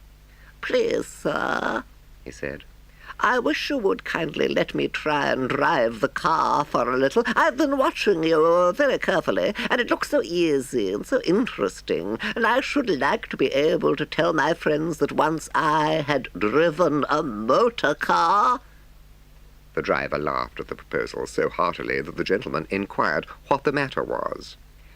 When he heard, he said, to Toad's delight, "Bravo, Mum, I like your spirit. Let her have a try. Look after her, she won't do any harm." Toad eagerly scrambled into the seat vacated by the driver, took the steering wheel in his hands, listened with affected humility to the instructions given him, and set the car in motion, but very slowly and carefully at first, for he was determined to be prudent. The gentlemen behind him clapped their hands and applauded, and Toad heard them saying, "How well she does it! Fancy a washerwoman driving a car as well as that the first time!" Toad went a little faster, then faster still, and faster. He heard the gentleman call out warningly, Be careful, washerwoman." and this annoyed him, and he began to lose his head. The driver tried to interfere, but he pinned him down in his seat with one elbow and put on full speed. "Washerwoman, indeed," he shouted recklessly. "Ho, ho, ho! I am the Toad, the motor car snatcher, the prison breaker, the Toad who always escapes. Sit still, and you shall know what driving really is, for you are in the hands of the famous, the skillful, the entirely fearless Toad." With a cry of horror, the whole party rose and flung themselves on him. "Seize him!" they cried. "Seize the Toad, the wicked animal who stole our motor car. Bind him, chain him, drag him to the nearest police station. Down with the desperate and dangerous Toad!" Alas, they should have thought. They ought to have been more prudent. They should have remembered to stop a motor car somehow before playing any pranks of that sort. With a half-turn of the wheel, the Toad sent the car crashing through the low hedge that ran along the roadside. One mighty bound, a violent shock, and the wheels of the car were churning up the thick mud of a horse-pond.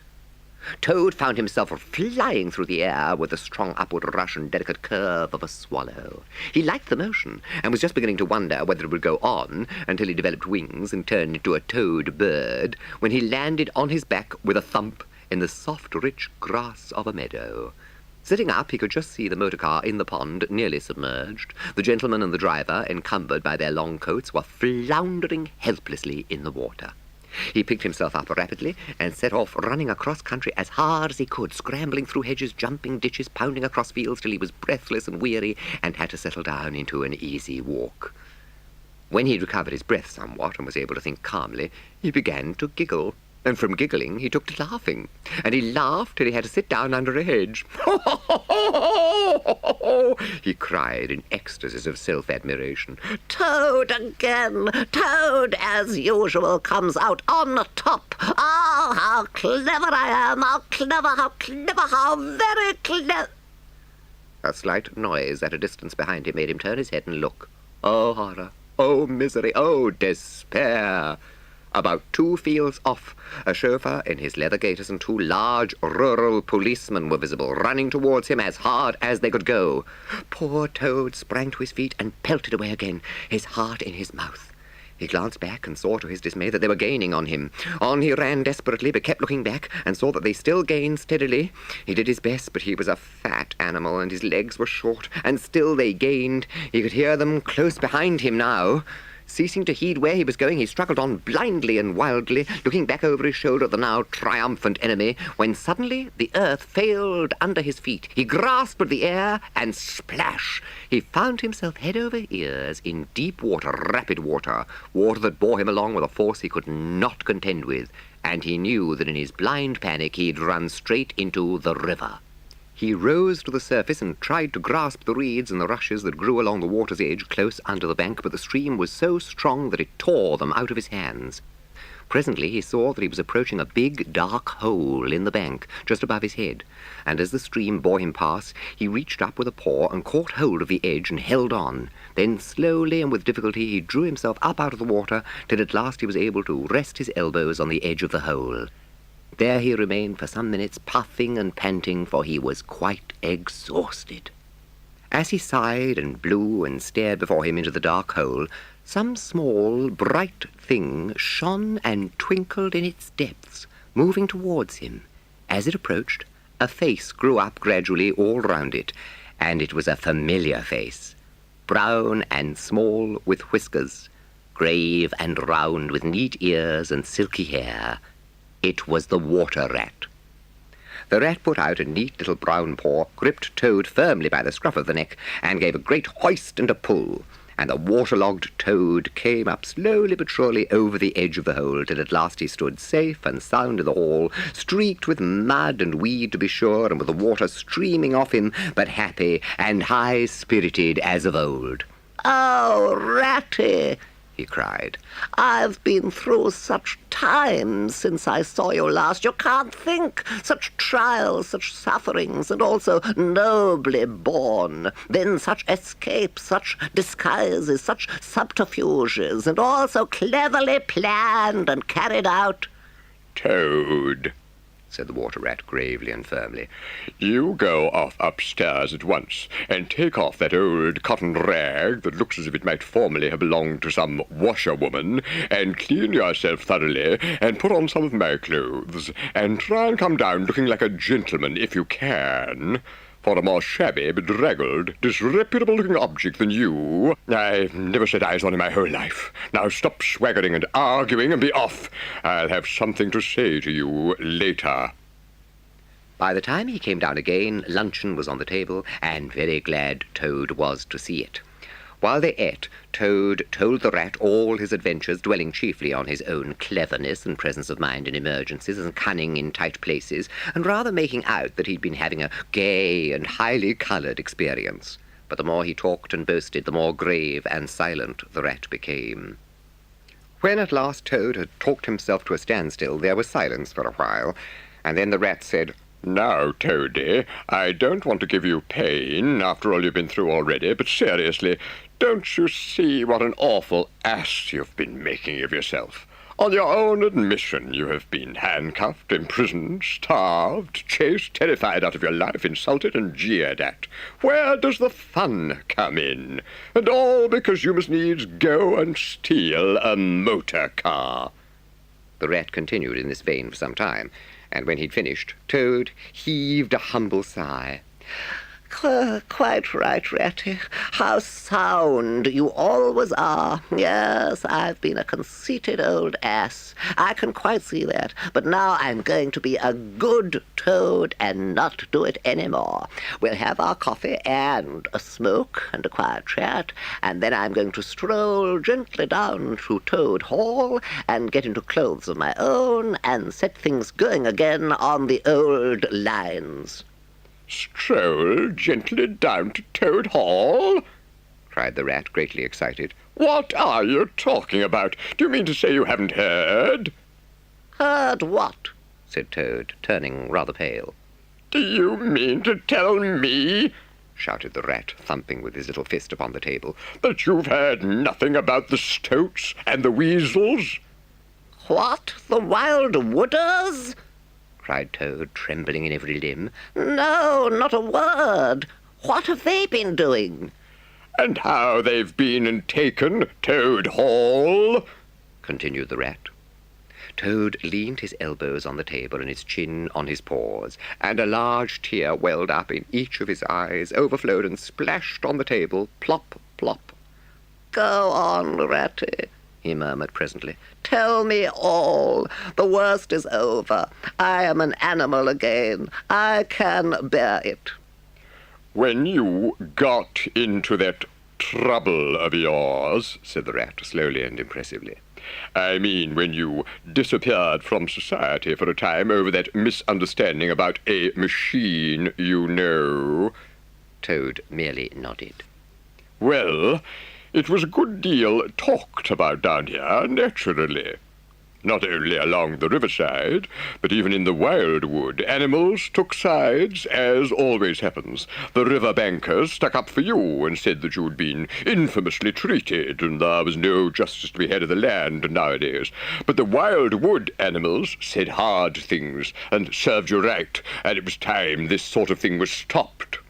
And they got very cocky and went about saying that you were done for this time. You would never come back again. Never, never. Toad nodded once more, keeping silence. That's the sort of little beasts they are. The rat went on. But Mole and Badger, they stuck out through thick and thin that you would come back again soon, somehow. They didn't know exactly how, but somehow. So they arranged to move their things into Toad Hall and sleep there and keep it aired and have it all ready for you when you turned up. They didn't guess what was going to happen, of course. Still, they had their suspicions of the wildwood animals. Now I come to the most painful and tragic part of my story.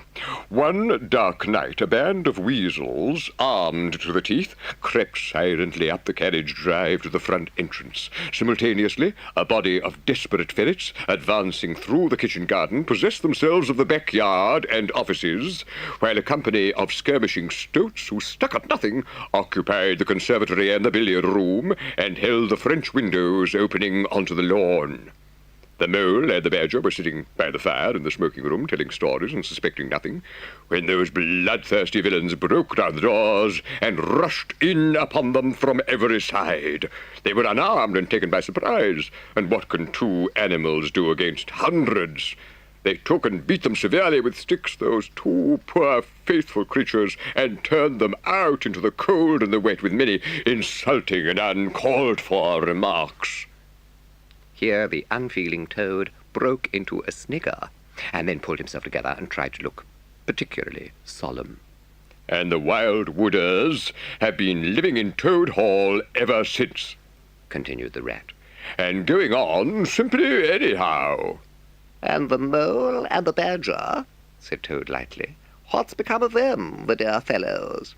Well, may you ask, said the rat reproachfully. While you were riding about the countryside in expensive motor cars, these two poor devoted animals have been camping out in the open in every sort of weather, living very rough by day and lying very hard by night, watching over your house, patrolling the boundaries, keeping a constant eye on the stoats and the weasels, scheming and planning and contriving how to get your property back for you. You don't deserve to have such true and loyal friends, Toad. You don't really. I am an ungrateful beast, I know, sobbed Toad, shedding bitter tears. Let me go out and find them, out into the cold, dark night, and share their hardships, and try to prove by... hold on a bit. Surely I heard the chink of dishes on a tray. Supper's here at last. Hooray! Come on, Ratty. They had just finished their meal and resumed their armchairs when there came a heavy knock at the door. Toad was nervous, but the rat, nodding mysteriously at him, went straight up to the door and opened it, and in walked Mr. Badger. He came solemnly up to Toad, shook him by the paw, and said, Welcome home, Toad. Alas! What am I saying? Home, indeed. This is a poor homecoming. Unhappy Toad. Then he turned his back on him, sat down to the table, drew his chair up, and helped himself to a large slice of cold pie.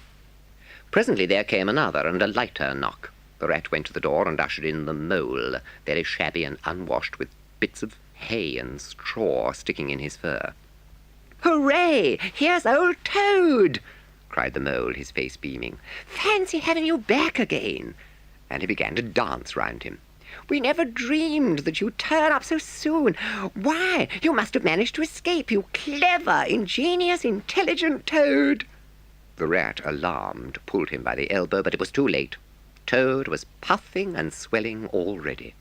Clever? No, he said. I'm not really clever, according to my friends. I've only broken out of the strongest prison in England, that's all, and captured a railway train and escaped on it, that's all, and disguised myself and gone about the country humbugging everybody, that's all. Oh, no, I'm a stupid ass, I am. I'll tell you one or two of my little adventures, Mole, and you shall judge for yourself. Toad, do be quiet, please, said the rat. And don't you egg him on, Mole, when you know what he is. But please tell us as soon as possible what the position is and what's best to be done now that Toad is back at last. The position's about as bad as it can be, replied the mole grumpily. And as for what's to be done, why, blest if I know. The badger and I have been round and round the place by night and by day, always the same thing. Sentries posted everywhere, guns poked out at us, stones thrown at us, always an animal on the lookout, and when they see us, my, how they do laugh. That's what annoys me most. Then it's all over, sobbed the Toad. I shall go and enlist for a soldier and never see my dear Toad Hall any more. Come, cheer up, Toady, said the badger. There are more ways of getting back a place than taking it by storm. I haven't said my last word yet. Now I'm going to tell you a great secret. Toad sat up slowly and dried his eyes. There is an underground passage that leads from the river bank quite near here right up into the middle of Toad Hall. Oh, nonsense, Badger, said Toad rather airily. You've been listening to some of the yarns they spin in the public houses about here. I know every inch of Toad Hall inside and out. Nothing of the sort, I do assure you.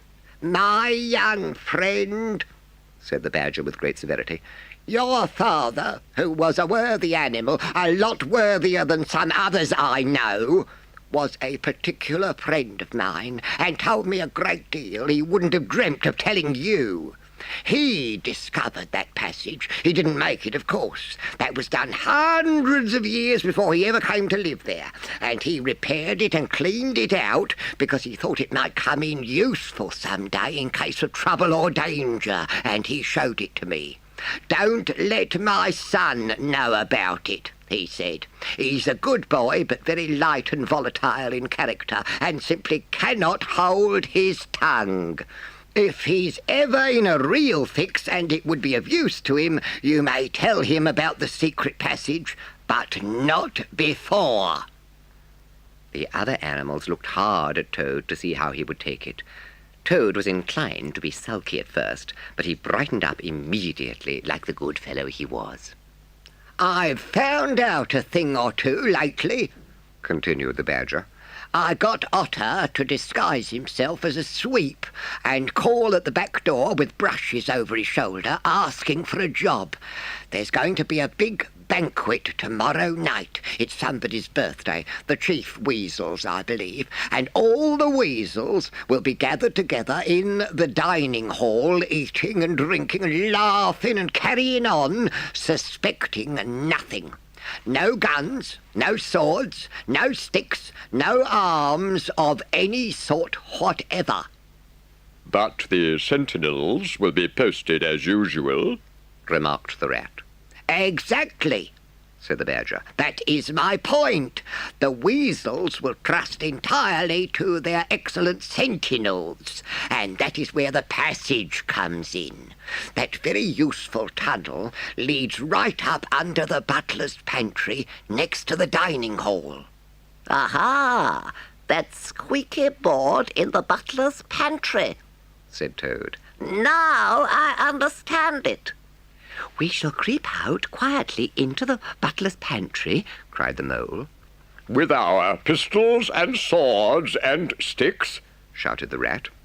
And rush in upon them, said the badger. And whack 'em, and whack 'em, and whack 'em, cried the toad in ecstasy, running round and round the room and jumping over the chairs. Very well, then, said the badger, resuming his usual dry manner. Our plan is settled, and there's nothing more for you to argue and squabble about. So, as it's getting very late, all of you go right off to bed at once. We will make all the necessary arrangements in the course of the morning tomorrow. Toad slept till a late hour next morning, and by the time he got down, he found that the other animals had finished their breakfast some time before. The mole had slipped off somewhere by himself without telling anyone where he was going. The badger sat in the armchair, reading the paper and not concerning himself in the slightest about what was going to happen that very evening. The rat, on the other hand, was running round the room busily, with his arms full of weapons of every kind, distributing them in 4 little heaps on the floor, and saying excitedly under his breath as he ran, "Here's a sword for the rat, here's a sword for the mole, here's a sword for the toad, here's a sword for the badger, here's a pistol for the rat, here's a pistol for the mole, here's a pistol for the toad, here's a pistol for the badger," and so on in a regular, rhythmical way, while 4 little heaps gradually grew and grew.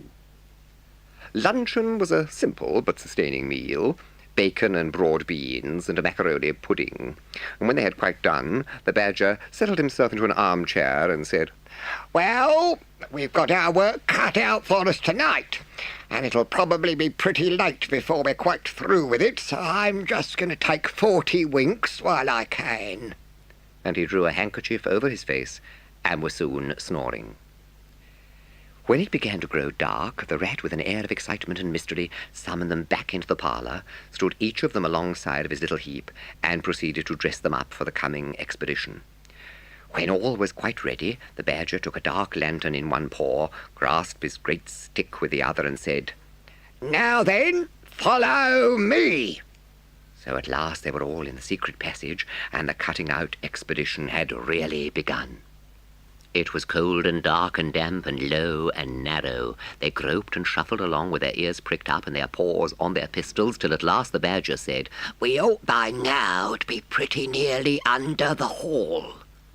Then suddenly they heard, far away as it might be, yet apparently nearly over their heads, a confused murmur of sound.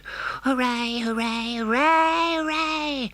They heard, and the stamping of little feet on the floor, and the clinking of glasses as little fists pounded on the table. What a time they're having, said the badger. Come on. They hurried along the passage till it came to a full stop, and they found themselves standing under the trap door that led up into the butler's pantry. The badger said, Now, boys, all together. And the 4 of them put their shoulders to the trap door and heaved it back. The noise as they emerged from the passage was simply deafening.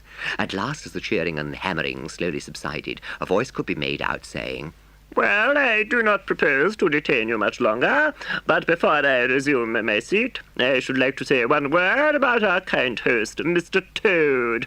We all know Toad, good Toad, modest Toad, honest Toad. Shrieks of merriment followed this last remark. Oh, only just let me get at him," muttered Toad, grinding his teeth. Hold hard a minute, said the Badger, restraining him with difficulty. get ready, all of you. "Let me sing you a little song, Went on the voice.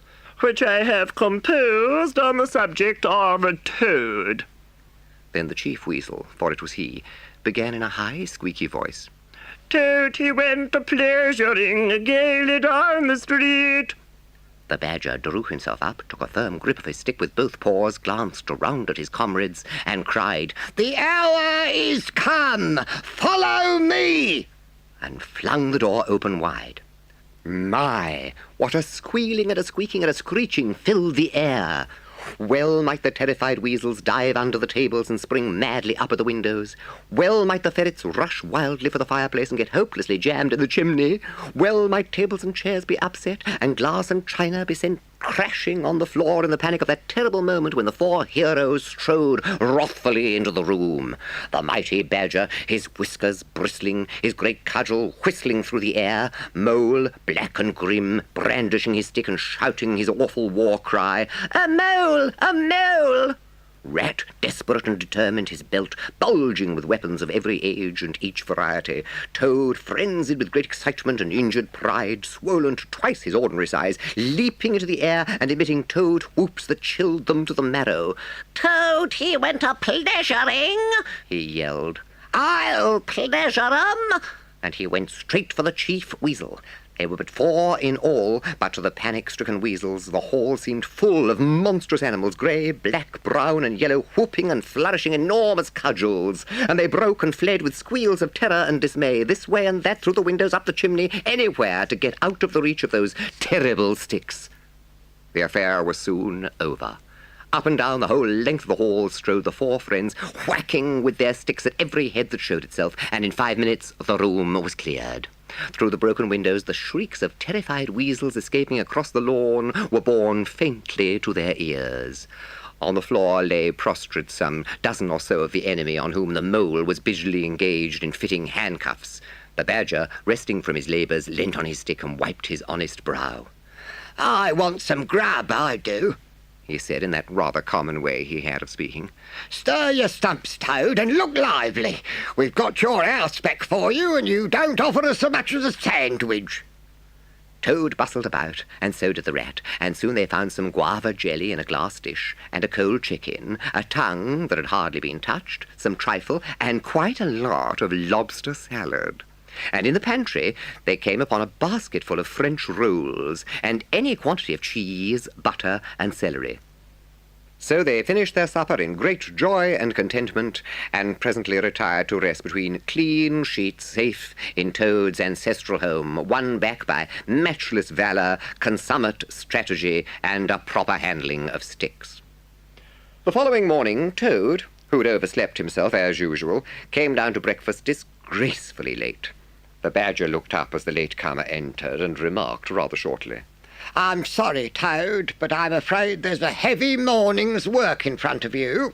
You see, we really ought to have a banquet at once to celebrate this affair. It's expected of you. In fact, it's the rule.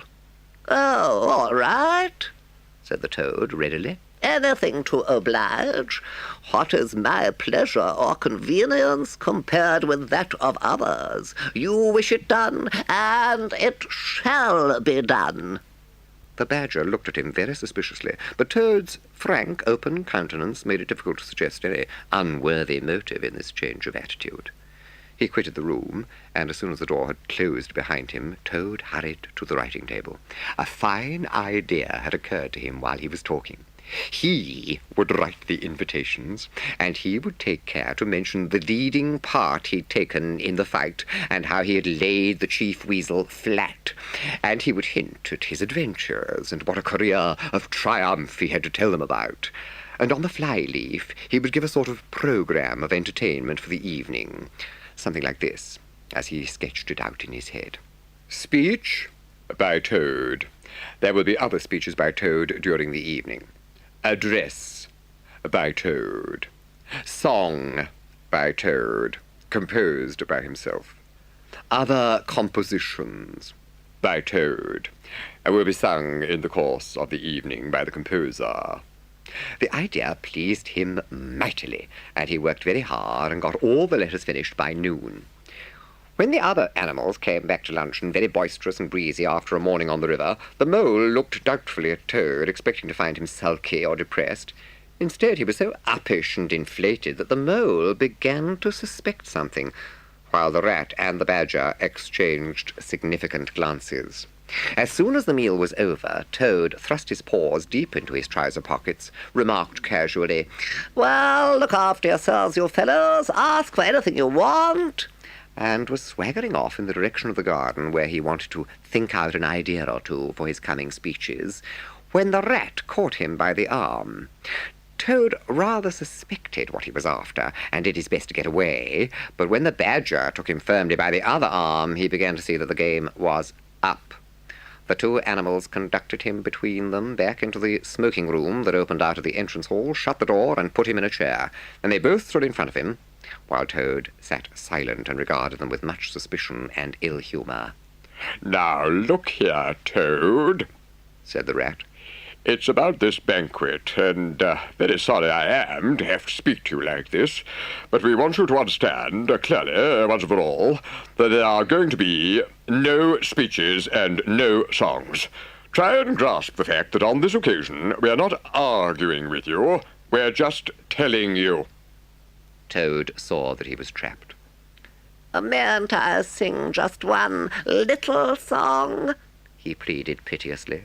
"No, not one little song," replied the rat firmly, though his heart bled as he noticed the trembling lip of the poor, disappointed Toad. "It's no good, Toady. You know well that your songs are all conceit and boasting and vanity, and your speeches are all self-praise and, gross exaggeration and... And gas," put in the badger in his common way. "It's for your own good, Toady," went on the rat. "You know you must turn over a new leaf sooner or later, and now seems a splendid time to begin, a sort of turning point in your career. Please don't think that saying all this doesn't hurt me more than it hurts you." Toad remained a long while plunged in thought. At last he raised his head, and the traces of strong emotion were visible on his features. "You have conquered, my friends," he said in broken accents, and pressing his handkerchief to his face, he left the room with faltering footsteps. "Badger," said the rat, "I feel like a brute. I wonder what you feel like." "Oh, I know," said the badger gloomily. "but the thing had to be done. This good fellow has got to live here and hold his own and be respected. Would you have him a common laughing-stock, mocked and jeered at by stoats and weasels?" "Of course not," said the rat. "And talking of weasels, it's lucky we came upon that little weasel just as he was setting out with Toad's invitations. I suspected something from what you told me, and had a look at one or two. They were simply disgraceful. I confiscated the lot, and the good mole is now sitting in the blue boudoir, filling up plain, simple invitation cards." At last the hour for the banquet began to draw near, and Toad, who on leaving the others had retired to his bedroom, was still sitting there, melancholy and thoughtful. His brow resting on his paw, he pondered long and deeply. Gradually his countenance cleared, and he began to smile, long, slow smiles. Then he took to giggling in a shy, self-conscious manner. At last he got up, locked the door, drew the curtains across the windows, collected all the chairs in the room and arranged them in a semicircle, and took up his position in front of them, swelling visibly. Then he bowed, coughed twice, and, letting himself go, with uplifted voice he sang to the enraptured audience that his imagination so clearly saw. "Toad's last little song. The toad came home. There was panic in the parlour and howling in the hall. There was crying in the cowshed and a shrieking in the stall. When the toad came home, when the toad came home, there was smashing in of window and a crashing in of door. There was chivying of weasels that fainted on the floor. When the toad came home, bang go the drums. The trumpeters are tooting and the soldiers are saluting and the cannon they are shooting and the motor cars are hooting as the hero comes. Shout hooray, and let each one of the crowd try and shout it very loud in honor of an animal of whom you're justly proud, for it's Toad's great day. He sang this very loud, with great unction and expression, and when he had done, he sang it all over again. Then he heaved a deep sigh, a long, long, long sigh. Then he dipped his hairbrush in the water jug, parted his hair in the middle, and plastered it down very straight and sleek on each side of his face, and, unlocking the door, went quietly down the stairs to greet his guests, whom he knew must be assembling in the drawing-room. All the animals cheered when he entered, and crowded round to congratulate him and say nice things about his courage and his cleverness and his fighting qualities, but Toad only smiled faintly and murmured, "Ah, not at all," or sometimes for a change, "on the contrary." The Badger had ordered everything of the best, and the banquet was a great success. Some of the younger and livelier animals, as the evening wore on, got whispering to each other that things were not so amusing as they used to be in the good old days, and there were some knockings on the table and cries of, "Toad, speech, speech, speech from Toad, song, Mr. Toad's song." But Toad only shook his head gently, raised one paw in mild protest, and by pressing delicacies on his desk, by topical small talk, and by earnest inquiries after members of their families not yet old enough to appear at social functions, managed to convey to them that this dinner was being run on strictly conventional lines. He was indeed an altered Toad. After this climax, the four animals continued to lead their lives, so rudely broken in upon by civil war, in great joy and contentment, undisturbed by further risings or invasions. Sometimes, in the course of long summer evenings, the friends would take a stroll together in the wild wood, now successfully tamed as far as they were concerned, and it was pleasing to see how respectfully they were greeted by the inhabitants, and how the mother weasels would bring their young ones to the mouths of their holes and say, pointing, "Look, baby, there goes the great Mr. Toad, and that's the gallant water rat, a terrible fighter, walking along of him, and yonder comes the famous Mr. Mole, of whom you so often have heard your father tell." But when their infants were fractious and quite beyond control, they would quiet them by telling how, if they didn't hush them and not fret them, the terrible grey Badger would up and get them. This was a base libel on Badger, who, though he cared little about society, was rather fond of children. But it never failed to have its full effect.